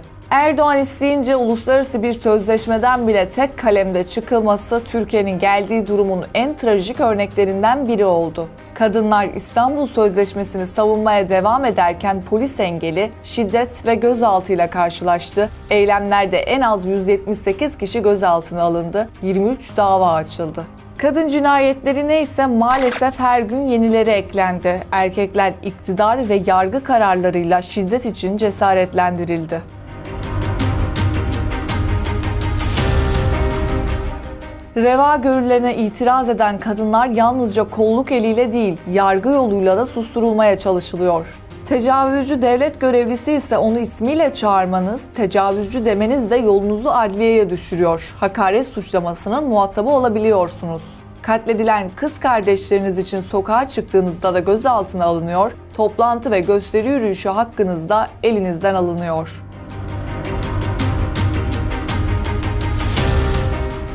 Tüm dünyada ses getiren Last Tesis eylemlerine katılmanız da suç. İzmir'de 24 kadın Last Tesis eylemine katıldıkları ve dans ettikleri için halen yargılanıyorlar.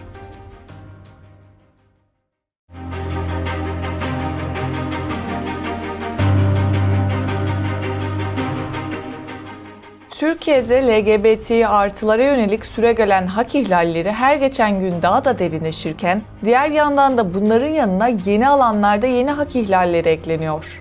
Temel hak ve özgürlüklere erişim olanağının sağlanmaması, var olan olanakların da kamu otoritesi eliyle ortadan kaldırılmaya çabalanması ve doğrudan LGBT artı varoluşunu hedefleyen eylem ve söylemler, LGBT artılar açısından insan haklarında yaşanan çok ciddi gerilemenin temel göstergeleri.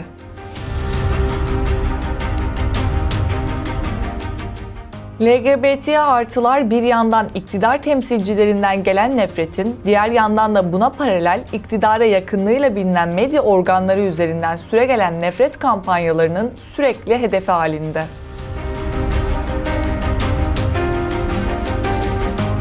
Bir taraftan LGBT artılara dönük şiddet olayları artıp nefret suçlarına karşı cezasızlık politikası kesintisiz ve sistematik bir şekilde devam ederken, diğer taraftansa gökkuşağı, trans bayrağı gibi semboller ceza soruşturmalarına ve davalara konu ediliyor. LGBT artılar tarafından organize edilen etkinlikler mülki idareler aracılığıyla istisnasız yasaklanıyor, kolluk güçleri aracılığıyla da LGBT artıların toplanma özgürlükleri şiddet yoluyla bastırılıyor. LGBT artılar Rütük ve Diyanet İşleri Başkanlığı'nın da hedefinde. Varlıkları lanetlenirken öldürülmeleri artık vakayı adiyeden. Devlet LGBT artıların varlığını yeni nesil dijital platformlarda bile görülmesini istemiyor. İktidar eliyle dizi senaryoları ve Türkiye'de gösterime girecek içeriklere müdahale ediliyor. Üyesi olduğu Avrupa Konseyi bölgesinde LGBT artı hakları konusunda son 5 yıldır sondan ikinci olan Türkiye'de tüm bu topyekün saldırıya rağmen LGBT artılar hakları için mücadele etmeye devam ediyor ve insan hakları alanında en dinamik kesimlerden birini oluşturuyorlar.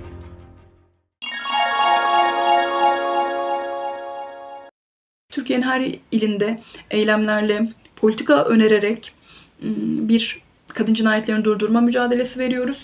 Yanı sıra tabii ki nihai nokta olan toplumsal cinsiyet eşitliğini sağlama mücadelesi veriyoruz. Geldiğimiz nokta biraz ironik bir nokta. Çok mutluyuz çünkü sadece Türkiye'de bile değil, dünyanın her yerinde mücadelemiz karşılık buluyor. Biz bir ile bir adliyeye adım attığımızda bizimle birlikte mücadele etmek isteyen bir sürü yüz görüyoruz karşımızda. Ama bir yanıyla da belli ki bu verdiğimiz mücadele amacına ulaşıyor. Biz kadınların eşit, özgür yaşayacağı bir dünyayı var etmeye çalışıyoruz. Bunlar rahatsız olanlar da var, hep vardı. İstanbul Sözleşmesi'nden çekilince daha bir cesaretle tabii ki ortaya çıkabildiler. Onların bizden rahatsızlığının sonucu olarak bir kapatma davasıyla karşı karşıyayız şu an. Bir yanda toplum bizi bu kadar benimserken, bizimle birlikte mücadele ederken bir yandan da kadın düşmanlarının saldırıları ile karşı karşıyayız. Üzgün değiliz bununla ilgili. Hiç üzüleceğimiz, umudumuzun, cesaretimizin kırılacağı bir durum yok. Çünkü zaten mücadelemiz bu kadar büyük kitlelere ulaşmasaydı böyle bir gerçeklikle de karşı karşıya kalmayacaktık diye düşünüyoruz. 2016 yılında CİMER'e hakkımızda yapılan bir şikayetin sonucunda bugün kapatma davası açılmış durumda. Ahlaksızlık yaptığımız iddia ediliyor. Aileyi yıkmaya çalıştığımız iddia ediliyor. Ahlaksızlık olarak gördükleri şey kadınların eşit bir yaşam mücadelesidir. Öldürülmeden yaşama mücadelesidir. İstanbul Sözleşmesi'nden çekilme kararı alınmasaydı bu dava bize açılabilir miydi emin değiliz. Muhtemelen İstanbul Sözleşmesi'nden çekilince ortaya çıkan o kadın düşmanlarının aldığı cesaretle bu durum ortaya çıktı. Yetkililer dönüp dediler ki biz kadınların değil kadın düşmanlarının yanındayız. Bu fiilen buydu. Kadınları koruyan bir sözleşmeden imzayı çekmek. Pek çok yönü oldu İstanbul Sözleşmesi'nden imzayı çekmenin. Ama en somut sonuçlarından biri de bize yönelik, mücadele eden tüm kadınlara yönelik bu saldırılardır. Tarlabaşı Toplumunu Destekleme Derneği İstanbul Beyoğlu Tarlabaşı'nda 2007 yılından beri faaliyette. Burası daha çok sosyal ekonomik anlamda farklı yoklukların, yoksulluğun, ayrımcılık ve eşitsizliklerin yoğun yaşandığı bir bölge ve burada toplum merkezi modeliyle bir şekilde bir toplumsal dayanışmayı 15 yıldır sürdürmeyi, yaratmaya gayret ediyoruz. Bir yandan da ön yargılarla bilinen bu alanda hem bu ön yargıların bölgeye yönelik hem ön yargıların kırılması hem de tarla başlıların kendilerini ifade edebilecekleri, temsillerini güçlenebileceği ortak alanları yaratmaya gayret ediyoruz. Burada yine birçok sivil toplum, hak temelli sivil toplum kuruluşunun yaptığı gibi farklı hak gruplarını ele alan çalışmalar, faaliyetler yürütüyoruz.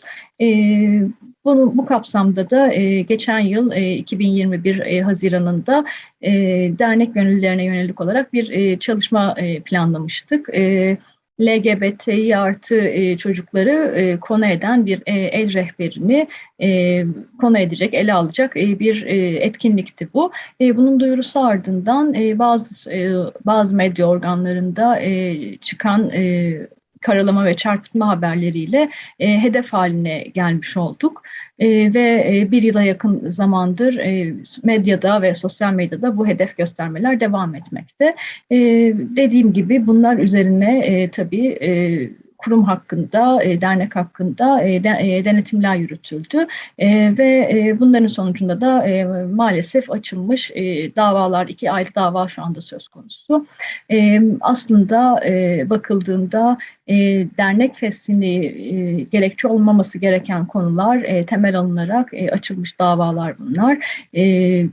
Ve biri derneğin kendiliğinden sona erdiği, amacının sona ermesi sebebiyle yokluğunun tespit edilmesi gereğine dair bir dava. Biraz karışık bir böyle konu ama ikincisi de derneğin kanuna ve ahlaka aykırı hale geldiği gerekçesiyle bir dava. Bu iki sürecin de dediğim gibi devam ediyor ve umuyoruz ki her şey kanuna uygun şekilde neticelenecek. Bunun için umudumuzu ve çabamızı sürdürüyoruz.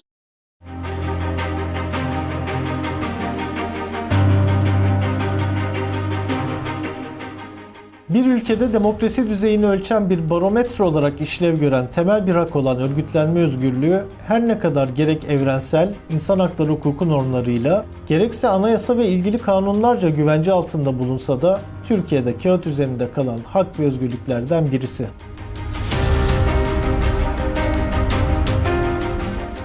Başta insan hakları örgütleri olmak üzere dernek, vakıf, sendika, meslek örgütleri ve siyasi partiler iktidarın hedefinde. Hak savunucuları, sivil toplum aktivistleri ve seçilmiş siyasetçilere varana dek toplumun her kesimi üzerinde açılan soruşturma ve davalarla baskı kurulmaya çalışılıyor.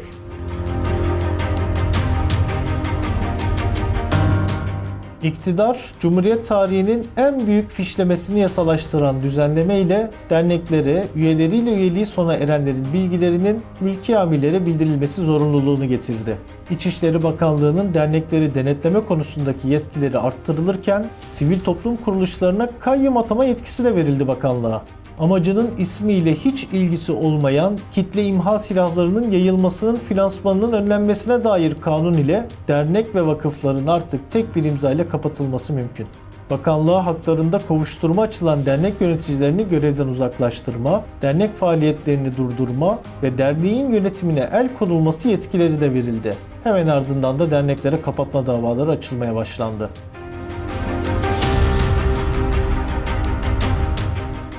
İktidar, hak savunucuları, siyasi partiler ve sivil toplum kuruluşları üyeleri üzerinde baskı oluşturmak ve örgütlenme özgürlüğünü ihlal etmek için terör mevzuatını ve ceza kanunlarını kullanmayı sürdürürken, Türkiye İnsan Hakları Vakfı'nın verilerine göre sadece 2021 yılının son çeyreğinde 833 hak savunucusu yargısal tacize uğradı, 21 hakkında mahkumiyet kararı verildi.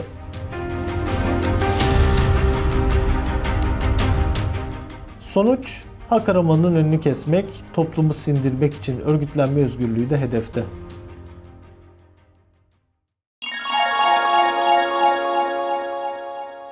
Merhaba, ben Adalet Kaya. Roza Kadın Derneği'nde yöneticiyim. Roza Kadın Derneği Diyarbakır'da 2018 yılında kurulmuş bir dernek. Kadına karşı şiddetle mücadele konusunda çalışma yürütüyoruz. 2020'nin yılının Mayıs ayından itibaren çok sistematik bir şekilde yargısal tacize maruz kalmaya başladık. Neyle karşı karşıyayız, ne yaşıyoruz diye sorarsanız, işte sabaha karşı yapılan operasyonlarda evlerimiz basılıyor. Gözaltına alınıyoruz, uzun süren gözaltılar, arkasından adliyeye çıkarılıyoruz. İşte bazılarımız tutuklanıyor, bazılarımız adli kontrol şartıyla serbest bırakılıyor. Bu çok sistematik bir şekilde bir sistematik bir uygulamaya dönüşmüş durumda. Ben 3 kere operasyon geçirdim. Sabaha karşı evim basıldı 3 kere. Yani işte gözaltına alındığım uzun gözaltı süreleri, yaşadığımız orada da o süreç içerisinde de yaşadığımız bir sürü hak ihlali söz konusu. Onun dışında işte sadece Roza Kadın Derneği yöneticileri, üyeleri değil, gönüllüleri değil, aynı zamanda Diyarbakır'da siyaset yapan, yerelde siyaset yapan kadınlar, yerel yönetim sistemi içerisinde daha önce çalışmış olan kadınlar, yani kadın aktivizmi, barış aktivizmi yapan herkes bu saldırıların hedefi olmuş durumda. Hala cezaevinde olan arkadaşlarımız var ve hala birçoğumuzun yargılaması sürüyor. Biz yaptığımız her çalışmanın, söylediğimiz her sözün, yani ifade özgürlüğü kapsamında toplanma ve gösteri yapma hakkımızı kullanarak, barışçıl bir şekilde toplanma ve gösteri yapma hakkımızı kullanarak ve örgütlenme hakkımızı genişletme çabamızdan kaynaklı olarak yürüttüğümüz her çalışmanın kriminalize edilerek iddianamelere dönüştürüldüğünü ve önümüze konduğunu gördük süreç içerisinde. Ben mesela İstanbul Sözleşmesi eylemlerinden, kadına karşı yürütülen işte şiddet olayları, kadın katliamları ile ilgili yaptığım konuşmalardan, 8 Mart eylemlerimizden, barışla ilgili yaptığım her aktiviteden dolayı yargılanıyorum. Diyarbakır 11 Ağır Ceza Mahkemesi'nde görülüyor davam. 3. operasyonu, yani 16 Mart'ta gerçekleşen operasyonla beraber yeni bir dosya daha oluşturuldu. O dosyada birleşti. 21 Haziran'da da onun savunmasını yapacağım. Dediğim gibi yürüttüğümüz her çalışma, söylediğimiz her sözün mahkeme salonlarında da sürdürerek savunmamızın bir parçası haline getiriyoruz. Yani İstanbul Sözleşmesi'ni savunmaktan, kayyumlara karşı olduğumuzu söylemekten, şiddetsiz bir yaşamı öncelediğimizi mahkeme salonlarında da söylüyoruz, ifade ediyoruz ve savunmalarımızı bu çerçevede yapıyoruz. Çünkü gayet haklıyız, çok meşru, haklı ve kuvvetli bir mücadele yürütüyoruz ve bunu da büyüteceğimizi her yerde söylüyoruz. Şu anda İstanbul'da olmak vardı. Şimdi İstanbul'da, şu anda İstanbul'da. Ah İstanbul'da.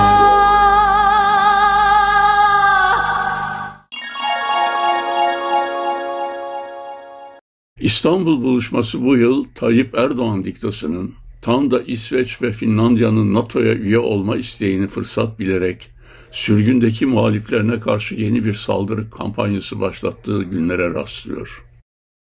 Benim de mensubu bulunduğum Avrupa Sürgünler Meclisi'nin son açıklamasında vurgulandığı gibi bu iki ülkedeki muhaliflerini şantaj aracı olarak kullanmaya kalkışan AKP iktidarının bu tutumu gerçekten utanç vericidir. Ama sadece Erdoğan dönemi mi? Ta Osmanlı döneminden beri siyasal sürgünler, diktacı yönetimlerin her daim boy hedeflerinden biri olmadılar mı? Fransız ihtilaliyle başlayan ve tüm Avrupa ülkeleri gibi Osmanlı Devleti'ni de sarsan özgürlük ve insan hakları için mücadeleler döneminde sürgün acısını ilk tanıyanlar, Kızıl Sultan Abdülhamid'in istibdadına karşı mücadele veren Namık Kemal, Ali Süavi, Ziya Paşa, Mithat Paşa ve Tevfik Fikret gibi hürriyetperver aydınlardı.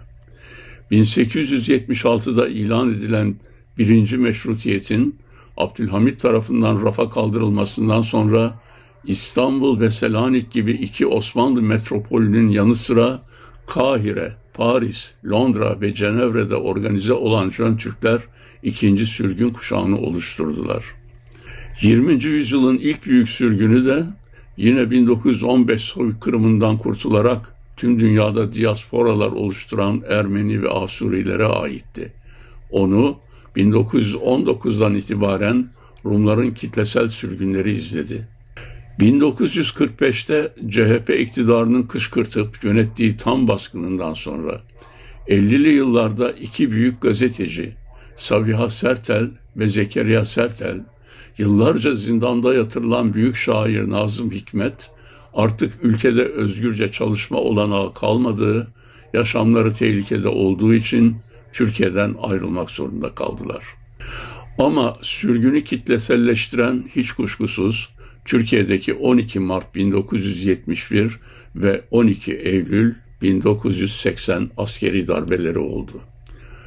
O dönemin sürgünleri 60'lı yıllarda Avrupa sermayesine ucuz iş gücü olarak satılan göçmen işçilerin oluşturduğu devrimci örgütlerle birlikte yurt dışında antifaşist mücadele saflarında yer aldılar. AKP iktidarında da arkası kesilmeyen sürgünlere baskı ve tehdit uygulamaları 2016 çakma darbesinin ardından KHK uygulamalarıyla yeni bir boyut kazandı. Değerli yüzlerce gazeteci ve akademisyenin yanı sıra Erdoğan diktasının düşman ilan ettiği bir başka kategoride sürgüne çıkmak zorunda kaldı. Yurt dışında Erdoğan iktidarına özellikle diplomatik ilişkiler, Türkçe eğitim kurumları ve sosyal örgütlenmeler konusunda en büyük desteği vermiş olan Hizmet Hareketi'nin mensupları da 2016'dan itibaren hain ilan edildiler.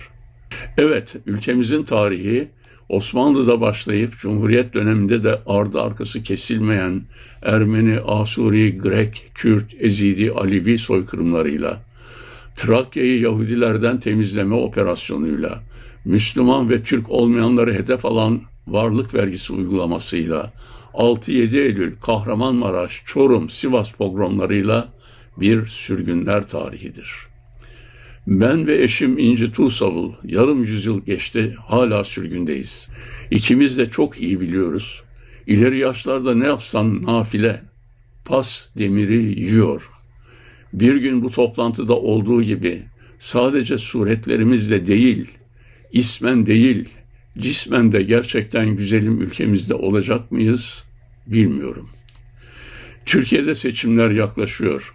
Muhalefeti oluşturan tüm partilere düşen önemli görevlerden biri de Avrupa'da Sürgünler Meclisi başta olmak üzere demokratik göçmen örgütleri, Asuri, Ermeni, Ezidi, Grek ve Kürt diasporalarını temsil eden kuruluşları muhatap almak, onların iradesini de sandığa yansıtmaktır. Siyasal sürgünler üzerindeki tüm baskılara, hayatlarına kastetmeye kadar varan tehditlere, rengarenk arama bültenlerine son verilmeli, tıpkı 1974'te Yunanistan'da faşist juntanın devrilmesinden sonra yapıldığı gibi tüm siyasal sürgünlere vatandaşlık haklarını eksiksiz tanınmalı, ülkelerine özgürce dönmelerinin, mesleklerini ve de siyasal çalışmalarını Türkiye'de sürdürmelerinin önündeki tüm engeller ortadan kaldırılmalıdır. Sürgün tarihe gömülmelidir. Türkiye hükümeti beni İsveç'ten geri istedi. Bu reddedilmiş bir karar. İsveç Anayasa Mahkemesi olan Yüksek Mahkeme tarafından. Belki bu Türkiye'de mümkün. Fakat burası İsveç. 200 yıldır İnsan Hakları Beyannamesi'nin kabul edildiği, yani dünyada ilk kabul eden ülkelerden biri. Anlaşılamıyor yani. Çok saçma bir şey diye algılanıyor. İsveç ve Finlandiya'nın NATO'ya girmesi konusunda bir pazarlık konusu yapılması. Burada hata biraz da herhalde NATO'da ve Avrupa Konseyi'nde, geçmişte örneğin Yunan Cuntası döneminde Avrupa Konseyi Yunanistan'ı çıkarma kararı aldı. Ama Türkiye ile ilgili herhangi bir karar asla gündeme gelmedi ki bu hukuken mümkün. Çünkü Avrupa İnsan Hakları Mahkemesi kararları uygulanmadığı vakit o Bakanlar Kurulu'na gidiyor ve buradan bir önlem alınıyor. Bu konuda da maalesef mekanizma çok yavaş işliyor. Bu da Sayın Başkanı cesaretlendiriyor elbette. Benim bu ilk sürgünlüğüm, aslında kendimi de sürgün kabul etmiyorum. Aynı zamanda İsveç yurttaşıyım. Ben başkanın ülkesini terk ettim. Başkan gittikten sonra düşünürüm tekrar gitmeyi. Hakkımda şu anda yanılmıyorsam eğer açıldıysa başkana hakaretten dolayı bir dava açılmış olması gerekiyor. Fakat bugüne kadar bana herhangi bir iletim gelmedi. Benim adresim belli. Düşünce özgürlüğü bir lütuf değil. Düşünce ifade özgürlüğü aynı zamanda kazanılması gereken bir şey. Ve bir anlamda da bedel ödenmesi gereken bir şey.